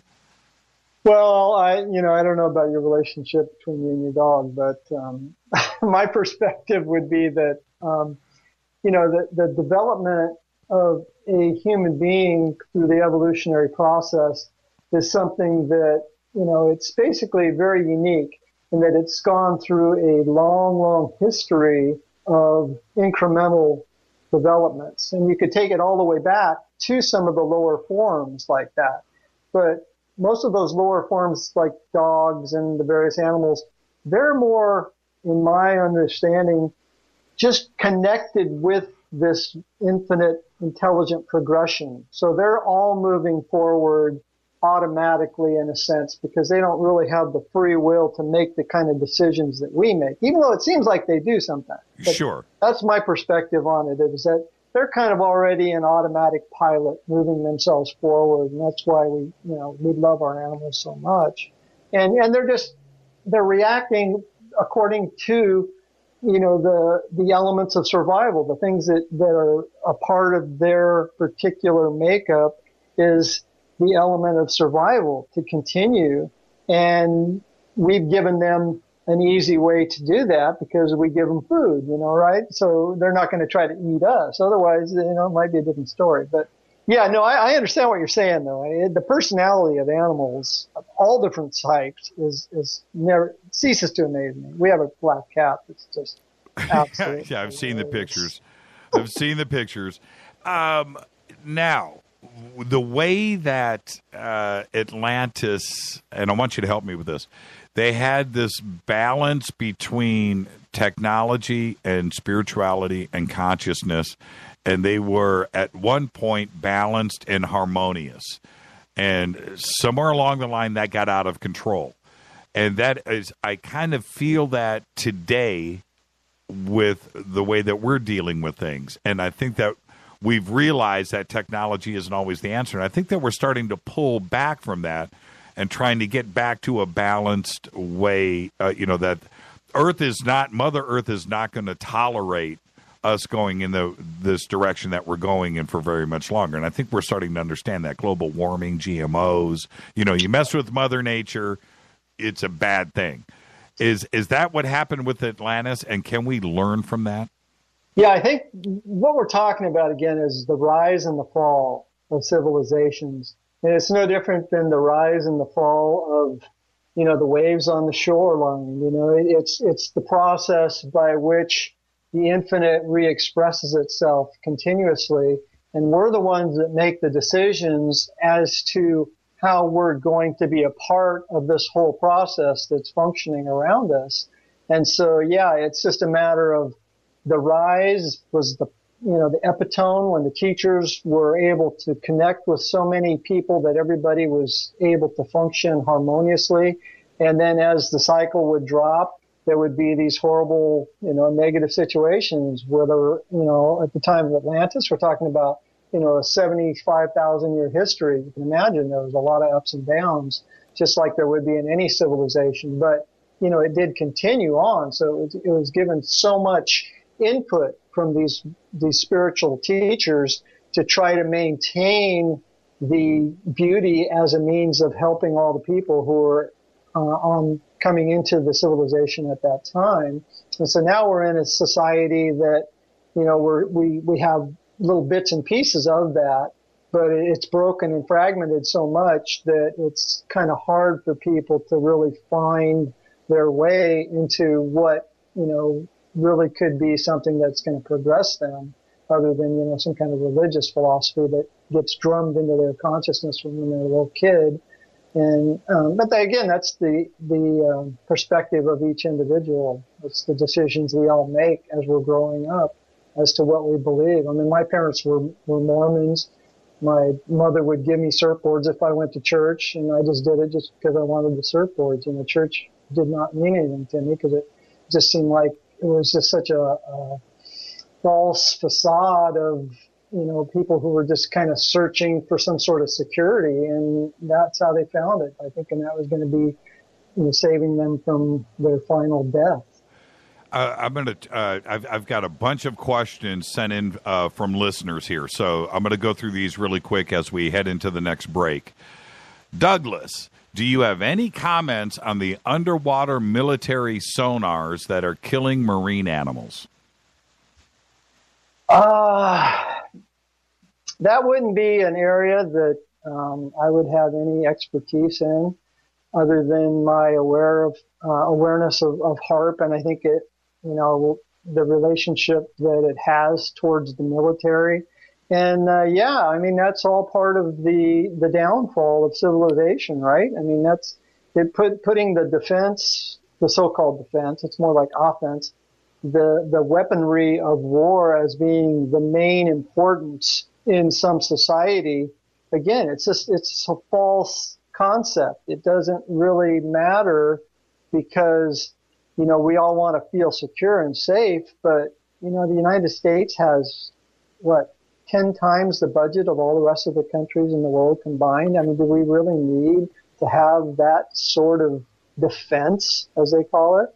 So, yeah, I think they're just experimenting with things that they don't even understand. And if they're killing those beautiful animals that are out there in the ocean or polluting the ocean, it's all just an atrocity. It's a shame. Do you know when you are going through a lesson?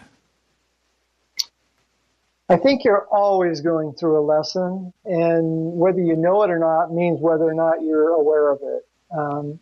So it's like a lot of times you go through a really intense lesson and you do get to have a little bit, you feel that sense that you learned something and that you've grown and that you've expanded your own knowledge. And so that gives you the next step, and it's extremely excitement, the sense of, joy that you're accomplishing something in your life.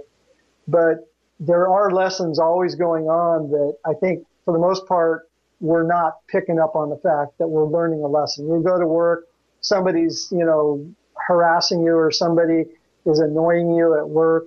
There's a lesson there for you to look at because it's within you. The reaction that you have to the other individual is within your consciousness. And so the lesson is for you to understand that and to be able to let go of that particular reactionary state of mind, because it's just, it's a negative vibration, so to speak. It's just more of the same old stuff that eventually can crescendo into a calamity.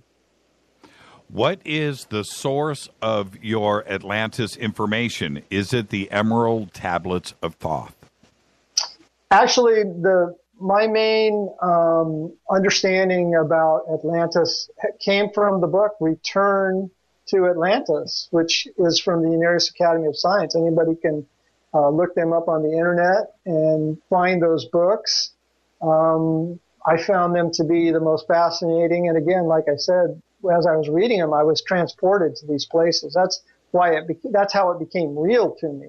It's like Einstein said, imagination is more important than knowledge, but imagination is just the ability to image that which doesn't exist in our present knowledge. And so then we can expand into what could exist or what has existed, time of Atlantis. And so that's what those books did for me, is that they were actually brought in from these teachers who helped to establish that society. And as I was reading them, that was where I got so much of this information. But it also made sense in so many different ways. In other words, that was what I was kind of preconditioned to connect with.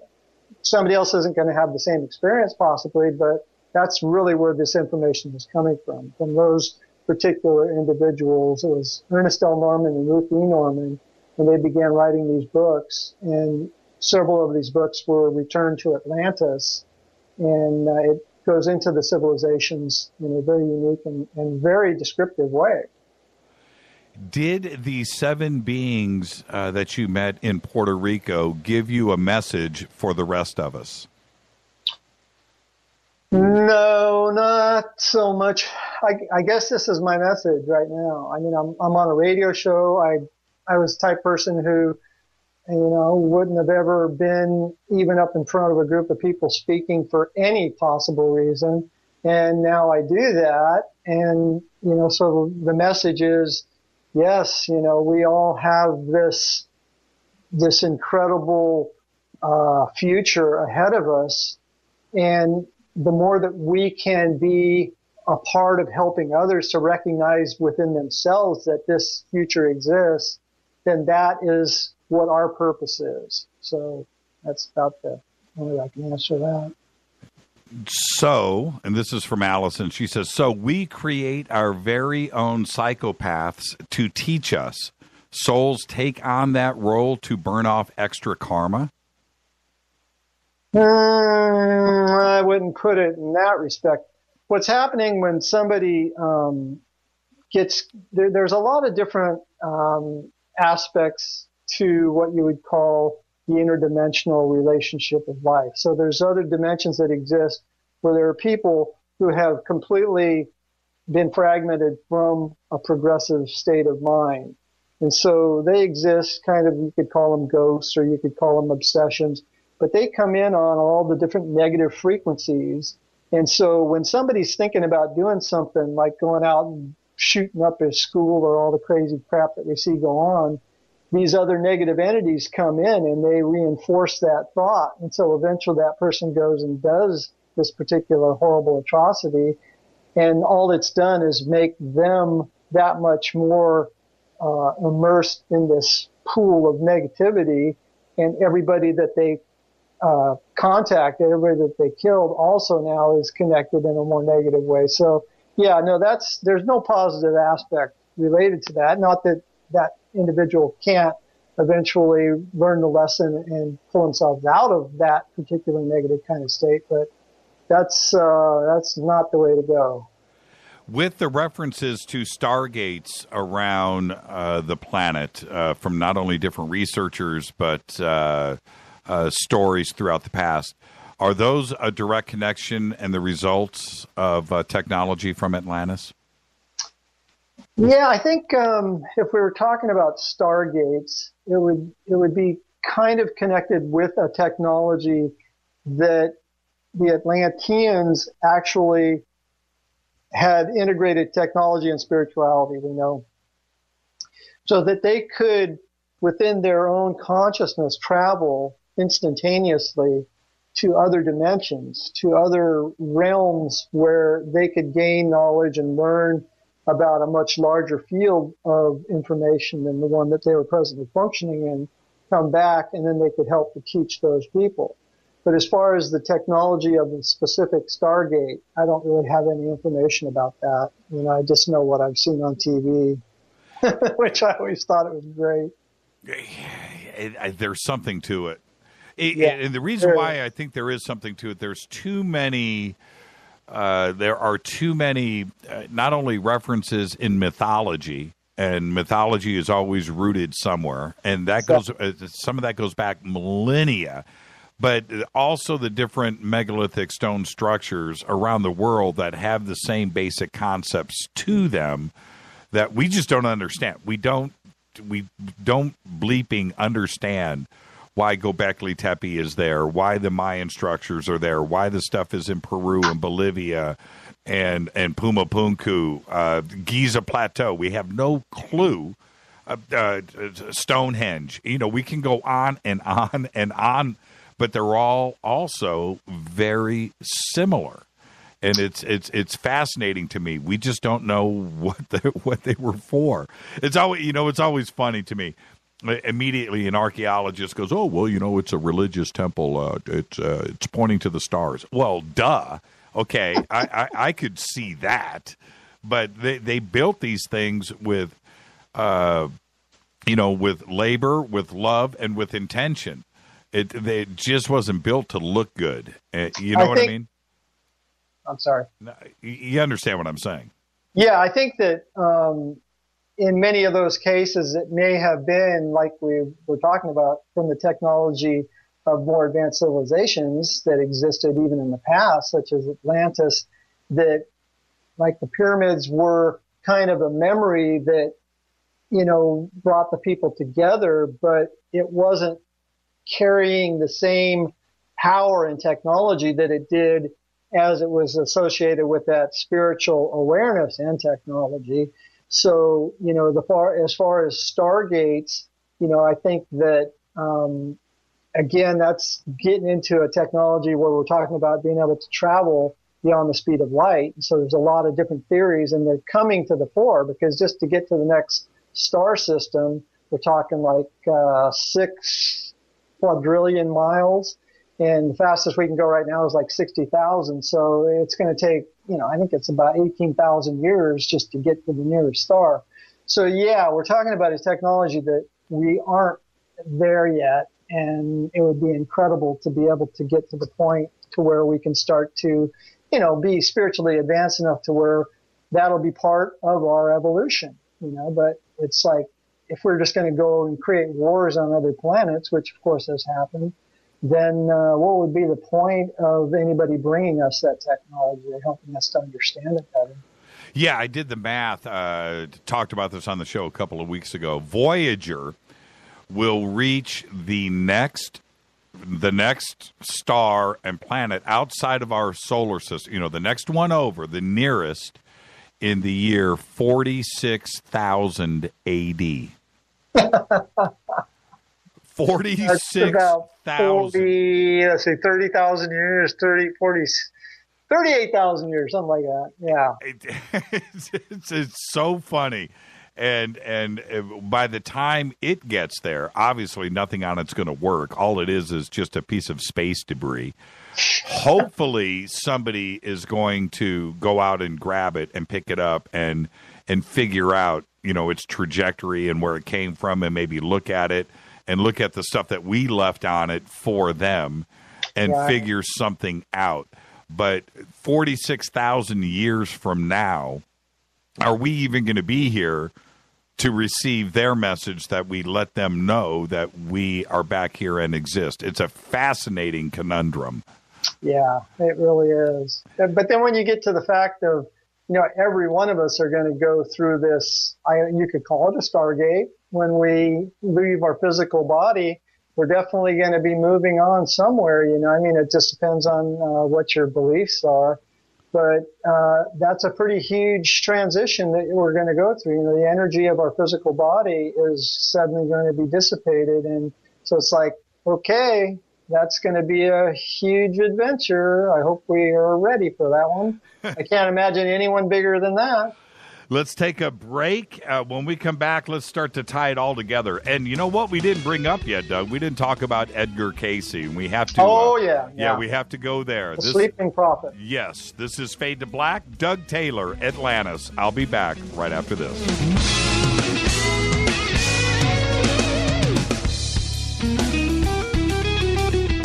Hi, everybody. This is Rob Halford, the Metal Guard on JimmyChurchRadio.com. KGRA Radio. Intelligent talk. Are you a paranormal investigator, ghost hunter, or UFO skywatcher? If so, FNGinnovations.com has the product you definitely need in your investigations kit or go bag. Introducing the Morpholite Wide Beam Tactical Flashlights that put the light where you need it most. Traditional flashlights shine a focused round beam with limited line of sight in the dark. Morpholite Tactical Flashlights change all that, utilizing a revolutionary wide beam design to enable you to see safety hazards such as hanging wires and steel, pipes, and holes in the floor you just can't see with a focused round beam. In the field, where safety is paramount, a 180-degree beam increases orientation and peripheral vision in the dark. Morpholite flashlights are ideal for investigations in abandoned facilities such as houses and hospitals, factories, caves, and tunnels. Avoid those low-hanging tree branches that poke your eyes in the woods. Visit FNGinnovations.com to see a full line of tactical lights and accessories. That's FNGinnovations.com.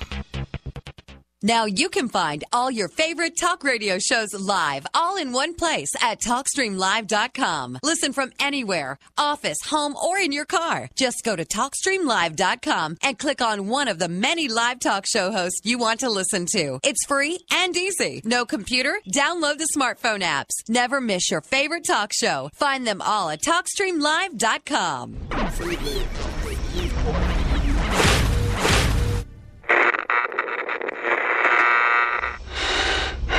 You want to know a secret? I love ponies. I really love ponies. I'm serious. I couldn't stay sane without ponies to brush. Why fade to black? Because you never got that pony, damn it. This is Fade to Black with Jimmy Church on the Game Changer Radio Network and KGRA, the Global Radio Alliance.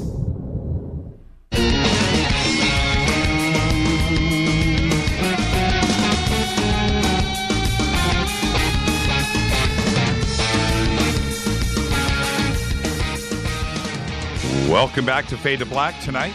Doug Taylor. We're talking about Atlantis, consciousness, us, you.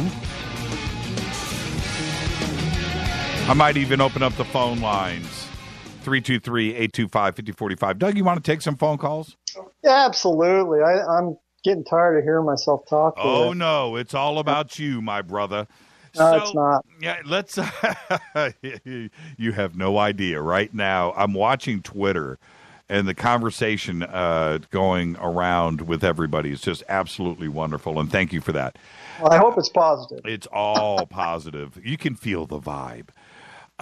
Now, I want to talk about Edgar Cayce because, and somebody had brought up, I think it was Walter, brought up the the emerald tablets of Thoth.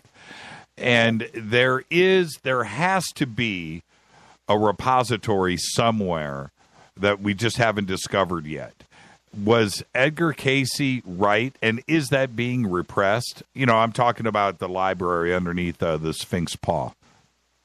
You know, I think that there is definitely evidence out there that will bring the reality of these various civilizations to the forefront eventually. But, you know, as far as Edgar Cayce is concerned, I think, you know, he just had such an incredible history of being able to describe and give readings in such a unique way to people and telling them about the history of, you know, their lives in Atlantis and at other times. And that I think that, again, that's something that goes against the grain of our present civilization where, you know, the religious systems are much more dogmatic in their approach to a belief of what takes place when you die in so-called ancient or other civilizations. You know, I mean, the planet's 7,000 years old according to, you know, the Bible.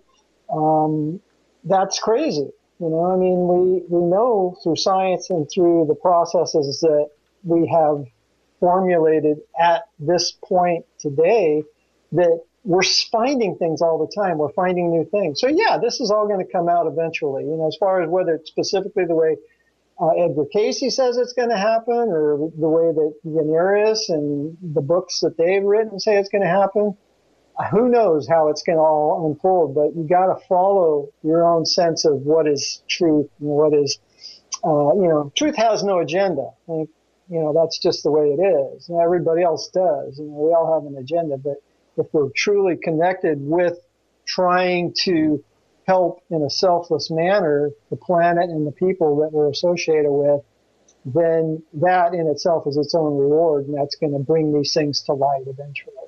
Did the seven beings on the ship did they mention Atlantis? And have you made a connection back to them? They didn't mention Atlantis at all.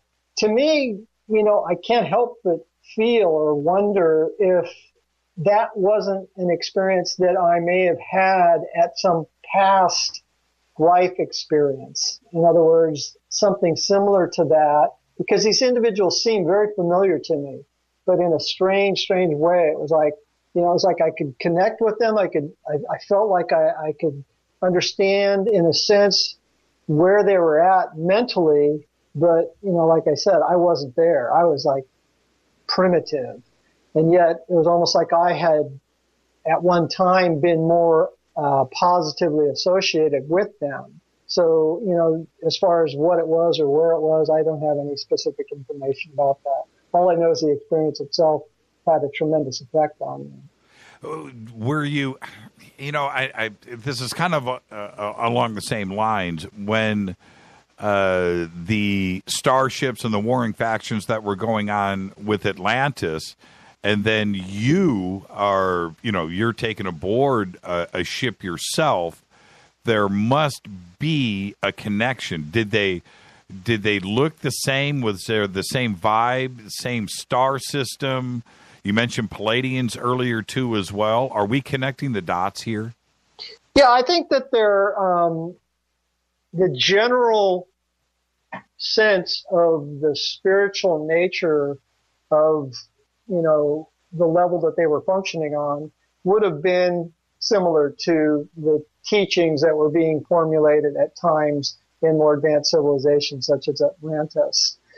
But other than that, you know, I can't really, you know, put any specifics on it because I really don't know. And, you know, and somebody could say, well, it's just a fabrication of your own imagination anyway, which, you know, that's fine for somebody to say that, but, you know, you basically can say that about every experience you have in this physical world when you start really breaking it down into its component elements, that when you touch your finger onto the table, you're not touching your finger on the table. You're actually bringing two force fields of the atomic structures themselves, pushing them against each other.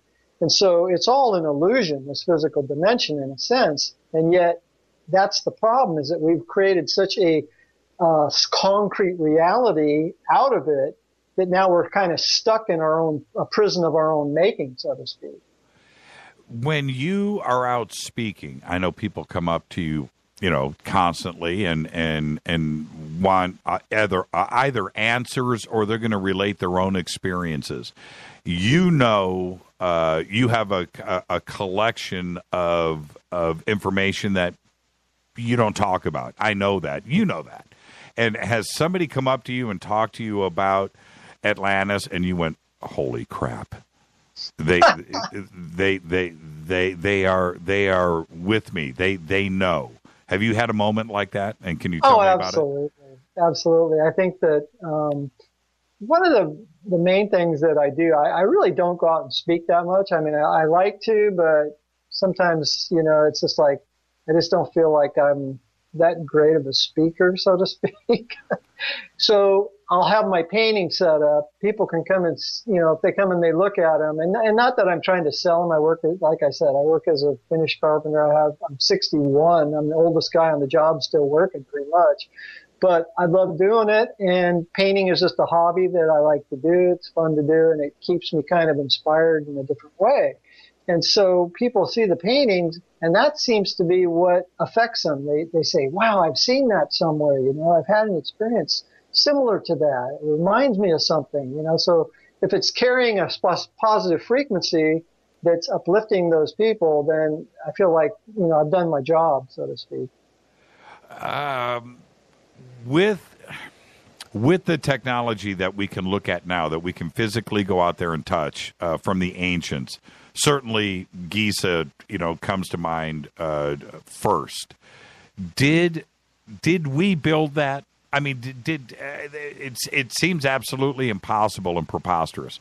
I have proposed many times that the pyramids were already there. When Egypt rose, the pyramids were already there.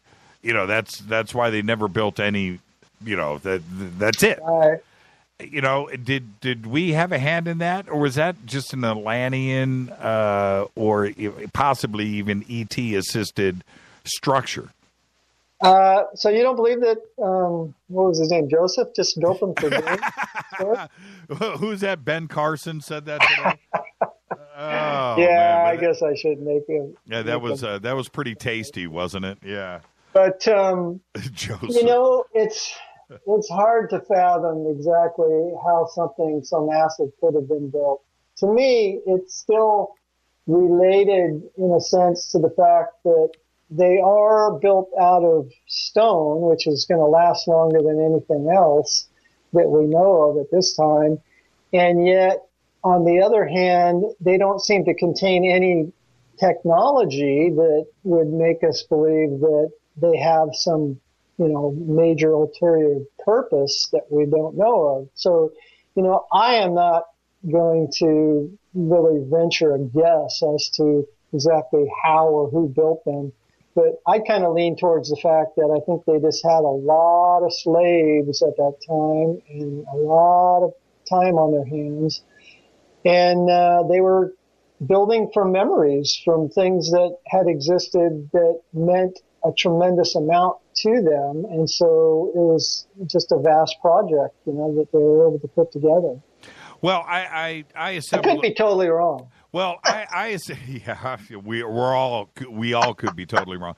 I had assembled a timeline. I've worked on it for years, but I assembled a timeline for my own education a few months ago, and I was just like, you know what, I'm going to do this and put it together. And I started looking at this, and all of the what Egyptologists and the historians of Egypt are going to tell you how it happened and when, that this massive building period, the Red Pyramid, the Step Pyramid, the Great Pyramid, there was, literally dozens were built in the span of about 50 years. Now, I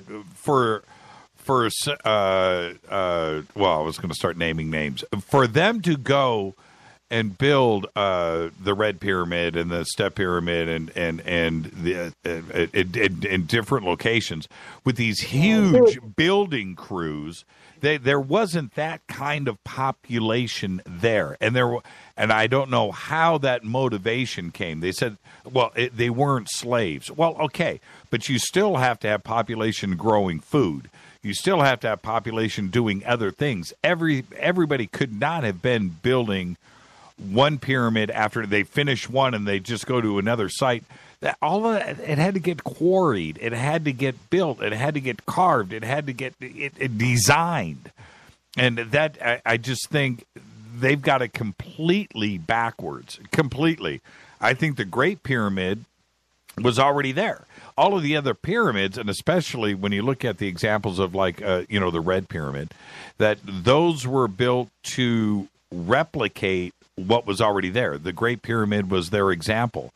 The Red Pyramid kept falling in on top of itself, and other pyramids, and they couldn't quite get it right. They were trying to duplicate what was already there. That's my own opinion, but it's the only thing that makes sense. There's no way to do all of those constructions all over, covering that much land geographically and moving these armies of construction workers. I think they've got it completely backwards. I think you're right. I think it's a span of a lot longer history than what, in 50 years. I mean, there's buildings in Europe that took 200 or 300 years to build just because of the fact that they were so, large and involved in the architecture and the structure of them, a lot of the cathedrals. And so to build all those pyramids in 50 years, that doesn't make much sense. Yeah. Notre Dame wasn't built overnight, folks. And that took forever. But yet the Great Pyramid was built in 20 years. And then you have the Sun Pyramid down in Mexico City. That took 150 years to build. And it's not as big as the Great Pyramid. Let's go to the phones. They came and went. Phone lines are open, 323-825-5045. And the caller that just called in, when you call back, I'll put you at the front of the line. 323-825-5045. There was a gravel pit. This is what's fascinating to me. There was a gravel pit, a quarry in France, dug into the ground. And if you take the Great Pyramid, right, and you tip it upside down, it would fit inside of this hole, this quarry. All right, are you picturing that? Do you understand what I'm saying? And all they did, they filled it full of rocks. That's all they did. They didn't build anything. They didn't design anything. They just filled it full of garbage. It took 12 years. And they didn't do anything but fill the hole up full of dirt and rocks. But yet you went the opposite direction, 4,000 years ago built the pyramids. Imagine. Hi, you're live on Fade to Black. Say hi to Doug Taylor. Who's calling? You're live right now. Okay. I don't hear anybody. Yeah. They're, hey, you know what? It's just, I'll bring them in as they come in. And so there you go.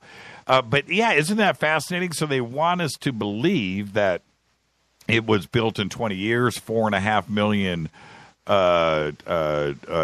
rocks and red granite and 50-ton this and 70-ton that and leveled a limestone block in order to build all of that when the rest of the world was, Stone Age man. But somehow the Egyptians were able to know what true north was and knew how to quarry and knew how to transport stones and knew about advanced mathematics and architecture and were able to support these stones and not only that, but build it 8-sided. And on top of that, just like make it earthquake proof so it would stand for eternity. It looks the same now as it did then.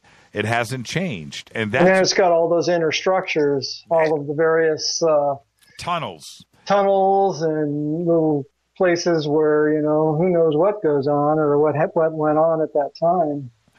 If you think about it, they in your mind's eye, okay, I'm going to try to bring this call in again. Let's try this again. Hi, you're live on Fade to Black. Say hi to Doug Taylor. Who's calling? My name is Greg. Hi, Greg. How are you? I'm doing fine. I was just calling. I hear you talking about all the technology and stuff that may have with the Atlanteans and everything. But question I was trying to ask was that here we got all these structures, pyramids, Göbekli Tepe, and all the ancients and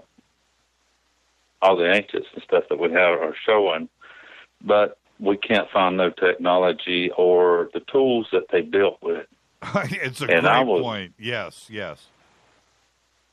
So what I was going to ask is that could it be a possibility that we was the advanced people at that time, and maybe aliens had come before, and maybe they had beaten us back, took all our tools away, and it took us this long to recover or get to the point of where we are now? That's a great question, Greg. Yeah, and Greg, let me ask you, are you saying that it was almost a punishment, or they didn't want us to progress, so they took that knowledge away? I think they did. My feelings was I didn't want. We may have been already out in space. We may already have been travelers, and then they knocked us back. And I think he's got a. Sorry, I'm thinking that he's got a really good point there. Yes, he does. And the point is kind of what we've been talking about is that if you think about Atlantis, if you think about the advanced technology that could have been, the basic structure of civilizations of that nature, that's in the past. So, there's no reason why we couldn't have been, and I believe we have been, much more advanced, both functioning as a means of traveling from other star systems and having come to this planet for various reasons and, getting connected and caught up in the so-called downfall of these various civilizations. And the people that are on this planet right now have been star travelers, I think, to a great extent. Well, that's cool. Absolutely, yeah. No, I believe that. Now, my wife, Serena, just gave me this note that I have to read. It says they use sound frequency to move the stones. So, she's really into the concept that, and if you read into it, you'll find that there is a unique way of utilizing the vibrations of sound to both break various rocks off of quarries and different methods that have been used. So, there's things that we just simply aren't aware of at the present time that no doubt were well known and were through the eons of time have been lost. I mean, it's the same thing with, being a carpenter today and with what I do, building custom homes. We don't have the knowledge of how they built the cathedrals over in England and Europe. It's been lost just in that short period of time, a couple hundred years. It's just not there anymore. And so I think that's just an example of how easy it is to lose touch with something that at the time was these vast pools of knowledge that everybody was sharing. Well, Serena actually brings up a great point. I can tell you how they didn't transport the stones. They didn't put 70-ton red granite blocks on a boat. No, that didn't happen. They didn't drag 70-ton red granite blocks 500 miles across the desert. They didn't do that. Way. Yeah, exactly. So I can tell you how they didn't do it. So then how did they do it? And when you look at, Serena brings up an amazing point. When you look at what's going on down in Bolivia and in Peru, and you look at Baalbek in Lebanon, or you look at Stonehenge, and you look at the size of those stones, and we couldn't do it today. There is no semi-truck that you're going to throw a 70-ton block of red granite on and drive. And they certainly didn't have that back then. So how did they do it? You've got to go to another form of technology, and you got to let your mind go. Did they have something that's lost? Kind of like the Coral Castle down in Florida. I mean, the individual who built all of those various structures by himself. Right. And nobody really knows how he did it, but he knows how. So yeah, the Coral Castle. The Coral Castle. Coral Castle, yeah. Yeah, and that's cool. Yeah, exactly. And so do we go to a sound or resonance or, Merlin with the magic staff? I don't know. But I kind of like that. Yeah, I do too, actually. and is there something there that they knew about? Because when you look at those walls in Peru, and you look across the valley, this mountainous area, not a flat desert like in Egypt, but I'm talking about mountains. And the quarry is 3 mountains away, right? And they got and those 100-ton blocks got from there to here. Somebody help me, please. I can tell you how they didn't do it. They didn't drive them. So maybe they flew them. I don't know. Maybe they floated them. I don't know. But they didn't drag them. They didn't roll them. And that's the mind-boggling thing. And we just have forgotten all of it. It's all forgotten. We don't know. I don't know if you know this, Doug and Greg. Check this out. When the Persians arrived in Egypt, right? Cleopatra done, Mark Antony, Rome comes in, takes over. Everybody's suddenly around, let's just call it 0, okay? 0 AD, right? Right there.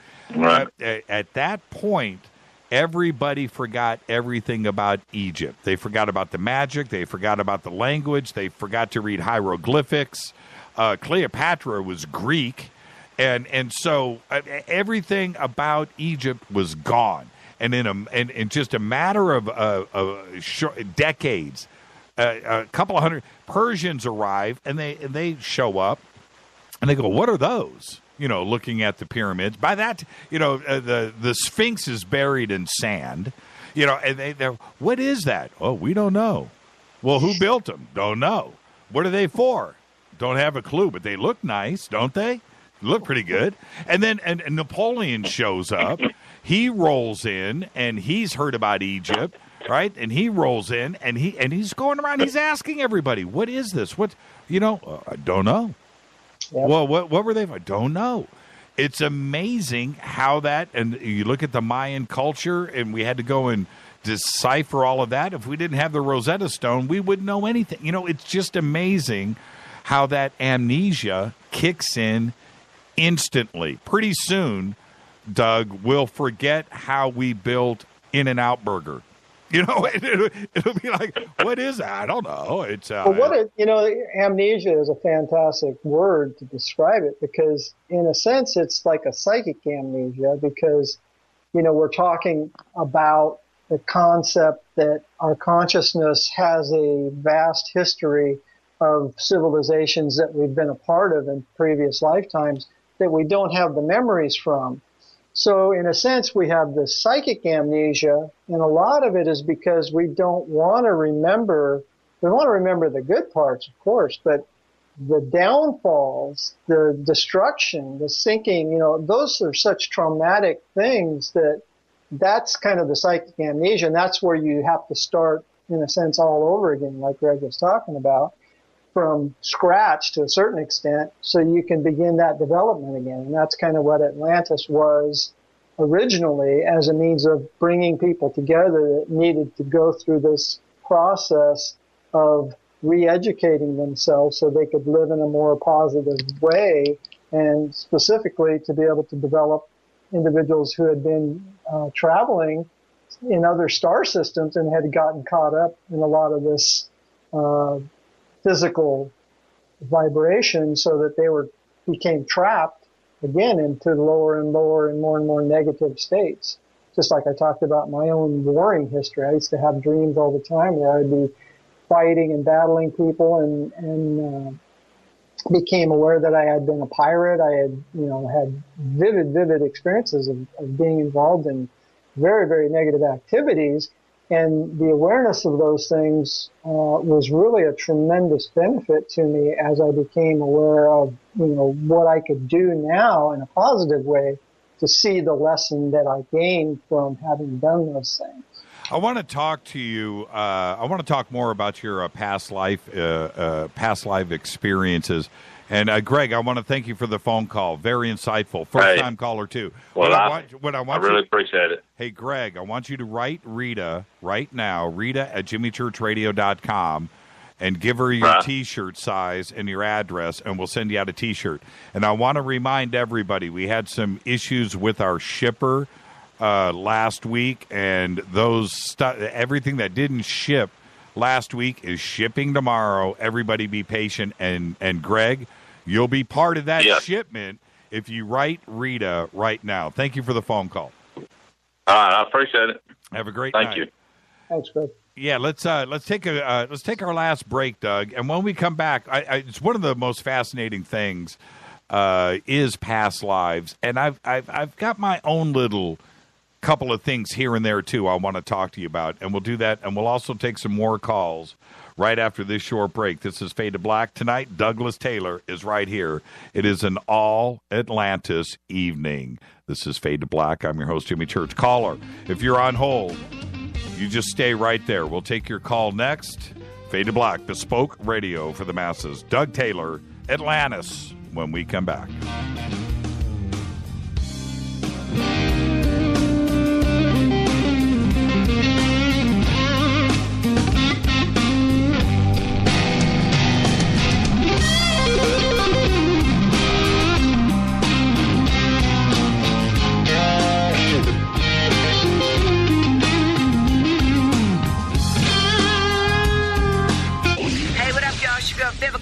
And you are listening to my boy, Jimmy Church, on JimmyChurchRadio.com.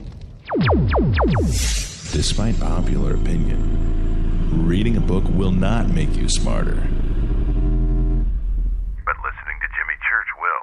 All right, you Fadernauts. Studio Dome has done it once again. A new Studio Dome Fadernaut special. Introducing the Studio Dome Boom Box Bluetooth speaker. It's got a rear-firing bass film subwoofer and dual 52mm main speakers. You'll never listen to your tablet or cell phone speakers again. Just click on the Studio Dome banner, use the promo code Jimmy, and you'll get the SBB for $49 and free shipping. And get a Buddy 4-port USB charger for free. That's a $19.99 value right there. And they'll throw in a Buddy in the box. It's the best deal on the net anywhere. Just go to jimmychurchradio.com, click on the Studio Dome banner, enter the promo code Jimmy. Go Beckley Teppy. Erica, Brittany, Gabby, and you're listening to JimmyChurchRadio.com. It's not a lifestyle we chose. We were born this way. KGRARadio.com.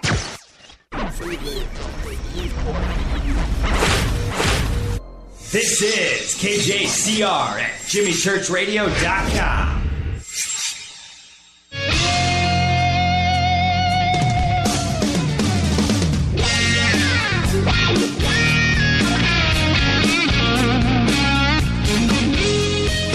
Welcome back to Fade to Black. I'm your host, Jimmy Church. Tonight, Doug Taylor is with this fascinating conversation. Atlantis, consciousness, us, you. More with Doug in just a second. Let's go to the phones. Hi, you're live on Fade to Black. Say hi to Doug Taylor. Hello, Doug. My name is Gregory, calling from Tiruvannamalai, South India. My question is about direct experience versus all the books that we've all read. There's amazing channels on this world. Solanta King, Sandra Walter, Carolyn Corey. They're bringing in information that is unbelievably detailed, extends for eons and eons of time, and yet I'm dependent on reading their crap. I can't get it myself unless I meditate more and more and more. Any comments on how to get this stuff out of our own brain rather than out of books? Oh, great question. There you go.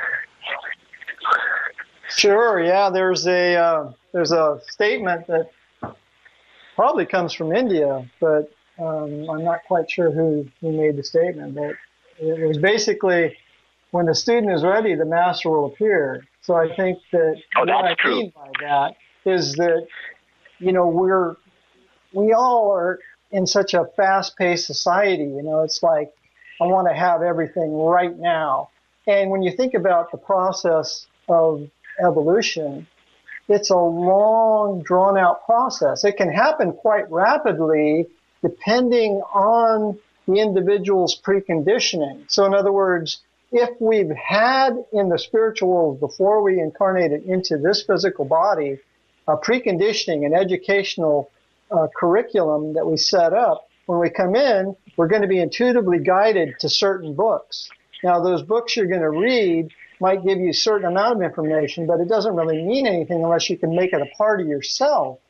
So as you begin to realize that you are a transceiving device, your mind is functioning exactly like a television, and that you can begin to learn how to tune into these things just exactly the way that electronic devices work, then eventually you'll see that whenever you're scanning the words, what you're really doing is you're tuning your mind into the frequency that was originally established into that particular teaching or that book. Just like when I'm doing a painting, that painting is carrying a certain frequency. So if somebody can tune into that frequency and lift themselves up and feel the energy that went into it, then they're aligning themselves on that level. But it has to go through the process of evolution.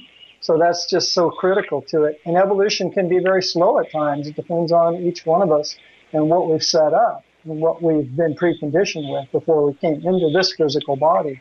Hey, Greg, you said I believe you're saying that we can only perceive to the level of our development of consciousness, right? Well, we can only perceive what we've been preconditioned to be able to understand. So in other words, depending on what the future is established for us, what we have developed, then that's how we're going to be able to perceive our life. It's amazing what has come through on this planet. 20 and 30 years ago, light healing things that almost still today no one can understand. And so, I mean, there's people living on all levels of time in the advanced future or even in the past, right here, right now on this planet. Quite amazing, huh? Absolutely. Hey, Greg, you said you were Greg, you said you were calling from South India. What city? South India, Tiruvannamalai. I'm looking at a 1,200,000-year-old mountain right in front of me called Arunachala. It's a very, very sacred place. Tons of meditators here from around the world. Kundalini is a common thing. It's one of the earth blessings. Thank you so much for the call. All right, enjoy. Good work you're doing. Keep it up. Thank you so much, Greg. Thanks, Greg. Wow. South That's India. amazing. South India coming in tonight. And you know what? You know what's great about that? And I want you to think about that for a second, Doug. Somebody halfway around the planet is literally halfway around the globe is focused in listening to you and was so compelled that they had to call in and speak to you directly. And how amazing is that technology has brought us together like that? Doesn't that just make you feel just like funny? That's phenomenal. Yeah. It's really it's a mind-boggling experience. You know, for me right now, it has to do with the fact that, you know, I usually get up at like 5:30 in the morning to go to work. And so I probably burned out about half an hour ago. I'm still trying to maintain some sort of focus here because it's such an important subject. And I appreciate so much, you know, the fact that you've been able to communicate and put me on your program. And I think your attitude is so fantastic. And the people that are calling in are right in there, you know. So yeah, I'm kind of on the fading out. No, I'll help you. I'll help you fade in. Why is it when I don't know? I fully am conscious about reincarnation, and my mom always spoke to me about that since I was, 2 years old, and she was a big Edgar Cayce guy and was full on into all of this, and that's what I was taught growing up. But I don't officially know. But when I do dream or go into that zone, I am never a general, a king leading into battle or nobility or somebody special. When I go into that zone, I'm like a cook, or I'm a bum on the side of the street rolling around in the mud. I am never something special. Why is that? Am I just dreaming there? Yeah, I think what you could look at is you got to kind of look at your present life and what you're doing, and you're involved. Now you're involved in doing a radio show that's reaching people, all the way over in India, across the planet. And so there's got to be some sort of leadership roles that you've been in before, or you wouldn't be, have your own radio show, so to speak, and be doing what you're doing. So sometimes you just have to connect the dots and kind of see in your present life, what is it that you can kind of follow the patterns and see what the relationship is from the past. And that's really a fascinating way to do it. So you're just saying I just worked my way out of it. I worked my way out of the mud. It's an interesting way to look at it. Now, you've mentioned it a couple of times tonight. You mentioned pirates, and you were bloodletting, apparently. I can give you an incredible experience that I had that I'll never forget it. It was a dream state. But it was one of those where it was definitely a past life association that came directly in this dream. It was so vivid. But I was crawling up on the side of the ship, and kind of stealing my way up, got over the edge, and I saw somebody on watch who was sitting there, and I came up behind him, And as horrible as, you can imagine, I took a knife and I slit his throat. Now, what happened in this dream, because I was being shown what is really happening when you do an activity like that, it was I felt the frequency. I felt what this was like psychically to go and actually kill somebody. Because at the time when I was the pirate, I'm sure I was just trying to do whatever I was doing to steal something and make my life better in a physical way, get some, steal some money or whatever it was I was trying to do. And yet, what we talk about karma, but it was the frequency that went directly into my psychic was so foul. It was like somebody screeching the brakes or scratching the chalkboard, beyond, times 1,000 or 1,000,000. And so that's the energy, the frequency that went directly into my psychic, where now I am distorted. My psychic is distorted with that energy. And so I have to go back now, and I'm being helped by these various teachers on these inner worlds that help us in our dream states, especially, to recognize these things and to work them out so that they're no longer influencing us, in the same way that they have been for who knows how many thousands of years. So it's a pretty incredible thing. Were you, at that moment, were you the opposite? It sounds like it's the opposite of who I know now, the Doug Taylor that I know today. It's the exact opposite guy. Is that who you, just ruthless, I don't want to say self-centered, but you didn't care about other lives. I might cut your throat if I had a lot of riches to gain from it. I don't know. No, just kidding. No, it's not that far off sometimes, you think about it, you go, no, I could never do anything like that. You see people who have murdered people and done things, they're just not, their mind is just completely in this distorted mentality to where they're living in kind of like this weird dream state.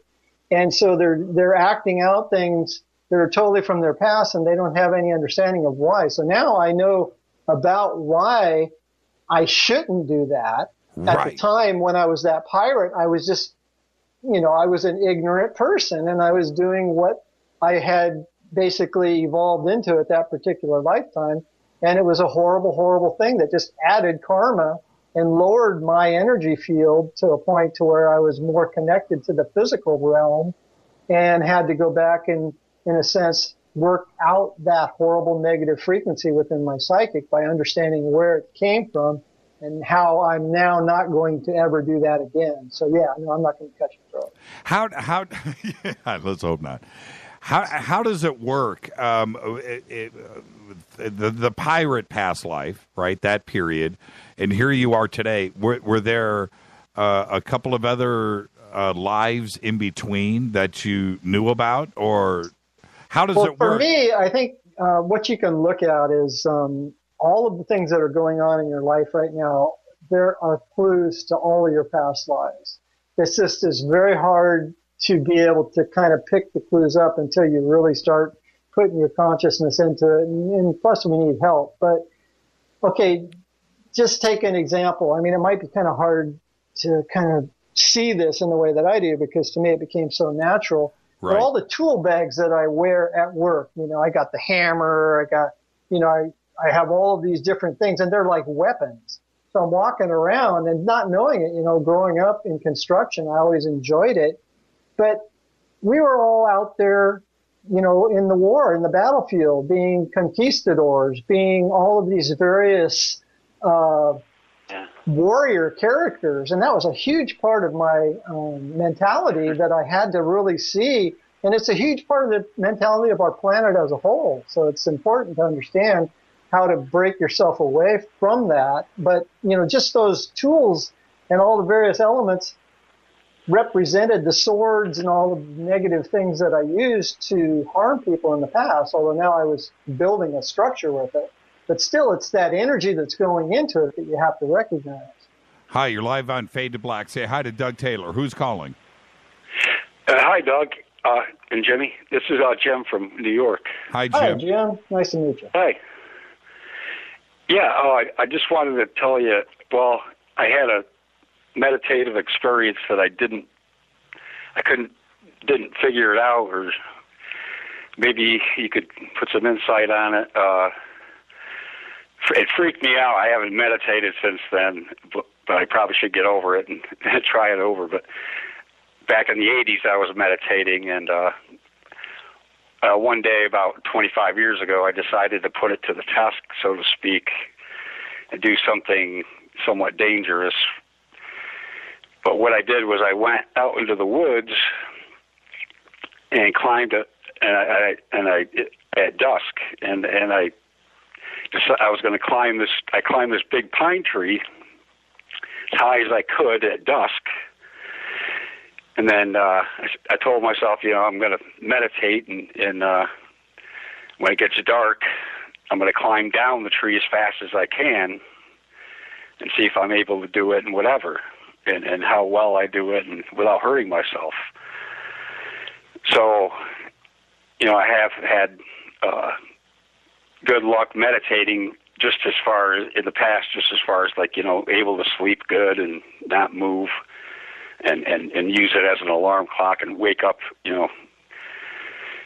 tell myself to wake up without an alarm clock at 6 a.m. and it would work. I'd wake up at 2 seconds before. I'd still set the alarm just in case, but I'd wake up 3 seconds or 5 seconds before the alarm went off. Well, I was in the tree and I meditated. I got about 25 feet up and I meditated for like half an hour, and then a thought came to me: "You're ready." So I'm like, "Wow, okay, I must be ready then to do it." And it was dark enough to where you couldn't see your hand 2 feet in front of you. So I reached over with my left hand and I grabbed the branch that I was on. And the next thing I know, I'm hanging on the lowest branch, which is like a foot or so off the ground. You had to jump up to get it, grab it to climb the tree. Right. And I'm hanging from the branch, and I'm like, how did I get here? And I don't remember climbing down and getting a foothold and grabbing the next branch and all this. And it literally took us 1 second. And when I let go and when I hit the ground, I'm like, gee, how did, Yeah, right. So what happened? Yeah. And all of a sudden this thought came to me out of nowhere.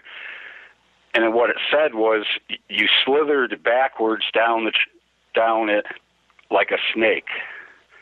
And I'm like, wow, where did that come from? And so you want to know what that means? Well, the only thing I could figure out was years later, I found out that all humans have an R complex, which is a reptilian. So I'm thinking maybe it was that, and it took over or something. I don't know. It's interesting. What do you think about that, Doug? Thank you for the call, Jim. Yep. Thank you. Yeah, I don't know about going up a tree and meditating. Never thought about trying that myself, but as far as his concept of how he got back down, I don't really have much to say about that. I just don't understand. I can't imagine, as far as the only thing that I can say is that if you look into the history of Atlantis, if we go back to this, and we go into the snake concept of snakes, there were snake cults in Atlantis, and it was these snake cults that began to flourish and actually were the individuals who became the exponents of the downfall of Atlantis. Right. So instead of seeing the snake as the sine wave, the energy principle of the up and down movement of energy, they began to worship the snake in the sense of relationship to the physical world, and it tore them away from the spiritual teachings of Atlantis. So that's the only relationship that I can think of with a snake, and it doesn't necessarily apply to anything that he was talking about. I'm not quite sure how you could go down the tree like that. But it's probably something that a lot of us are not aware of, is that we have these various elements within our psychic, and that we were part of a lot of these different cults that were actually very negatively biased in what they were trying to do. When we end this life, and your current state, and your eyes close and it's done. Are you immediately reincarnated with a child being born somewhere else on Earth? Their eyes pop open, and that is you. Is that how it occurs? Do you just move from one to the other? No, it would be different for everybody. It would be dependent on how much understanding you had about the processes that you were going through in consciousness. And one of the things that a couple people brought up was the concept of meditation. Now, I've meditated a little bit, but that's not so much what I try to focus on. It's more of being aware of your thoughts all the time. And so I used to do that with my dream states, and I found that I could become aware of myself when I was dreaming, and what has been known as lucid dreaming. And it's a very interesting experience where you actually are aware enough of your thoughts all the time that a lot of these different attributes that would throw you in one direction or another don't happen, so you can kind of keep your focus and your balance going in the forward direction. But each person is going to have an experience that is going to be completely unique to their own specific spiritual development and their evolution. And some people may just incarnate right back into a physical body, but that's not what you want to do, because that means that you're not gaining the lessons that you can learn on the other side, which is so important, so critical, because that's where you really see from a much larger perspective of what you are and who you are, and so what you need to do to come back and work out certain blocks and negative aspects of your own personality. I want to thank you, Doug, for coming on tonight. It was an absolutely fascinating conversation. I just brought on our producer, Les. Les, say hi to Doug. Doug, say hi to Les. Hi, Les. How you doing? Oh, great. It's a pleasure to meet you, Mr. Taylor. Thank you very much for being on tonight. We had a great time talking about everything in the sandbox tonight. Well, it was a pleasure for me also. I just wish I had a little bit more energy to keep myself focused here, but that's part of my own life as a 61-year-old carpenter. Well, wait till I get you on Coast to Coast, and I get you until 3 o'clock in the morning. I know, I've been on Coast to Coast before, but I'd rather do it when like on a Saturday night. Yeah, exactly. I won't be that nice. Thank you, Doug. Nope. And we'll be seeing you soon. The website is solicjourneys.com, and he'll be speaking, of course, at the Conscious Life Expo in February. And then you're going over to Glastonbury. You're going to be at the Glastonbury. Yeah, we're going over to Glastonbury. We're going to, I really actually enjoy doing a multimedia presentation, because I have a lot of animations and a lot of stuff that kind of helps me to put a presentation together in a much more positive way. So, yeah, that's going to be a lot of fun. So everybody over in the UK, our great friends over in the UK, that will be July 2016. It's right. Just a mere 6-7 months away. It's the Glastonbury Symposium. And so you can go and check it out at the Glastonbury Symposium.co.uk. Get all your information and tickets and info there. But Doug will be heading over. I assume you're taking Serena, and you guys are going to have a great time. She's taking me, yeah. Yeah, exactly right. I got that backwards. Give my best to Serena, and we'll talk to you guys. Thank you so much, Doug. Will do. Thank you. Doug Taylor. Unbelievable conversation tonight, and a great week, huh, Les? Absolutely, sir. How are you doing, Jimmy? I'm doing. Are you feeling any better? Well, I'm drug-free. That's the good part. But I still feel like I was punched by Mike Tyson. It's really weird. My, it's traumatic. But enough about me. I'm doing great. I have no complaints. Life can be a whole lot worse. Okay, so yeah, I passed a couple of kidney stones. What's the big deal? Man up. That's true. Man up, man. Nut it up. Nut it up. So it's the truth, man. You know what's funny about kidney stones? The people that have never had them, right?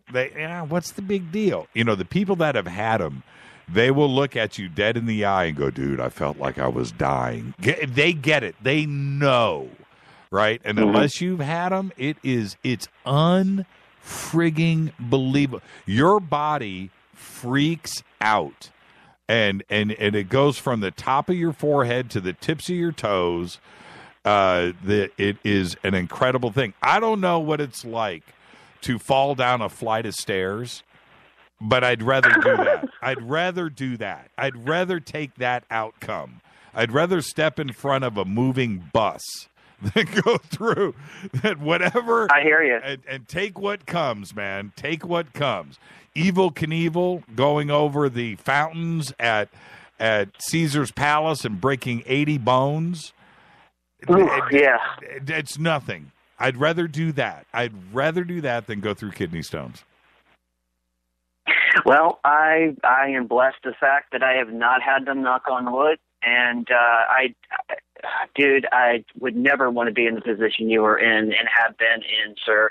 I more power to you that you can even get through something like that. And you're the man, Jimmy. You are the man. It's just, hey, it's the cards that you're dealt. You got to do it. That's it. Yeah. You can't cry about it. Absolutely. But let me ask you, what was your favorite night this week? Was it Annie Jacobson and Foster Gamble? Bob Fletcher last night was absolutely amazing. And then tonight we roll in with Doug Taylor. Pretty amazing week. And you think about last week, how great that was, and then we go and we do this week. What was your favorite night? My favorite night this week, I would have to say Bob Fletcher was interesting. I had heard him on other shows before, but never to the degree that I had heard him before on this show, because they always have a little bit more freedom on this show than they do other shows. Right. But I have to say Annie Jacobson and Foster Gamble. That was my favorite night this week. Yeah, that was a pretty good night. I always love Annie. Annie, she's such a smart lady. I get so much information from her, and she's such a great person. I really enjoy her. She scares the crap out of me.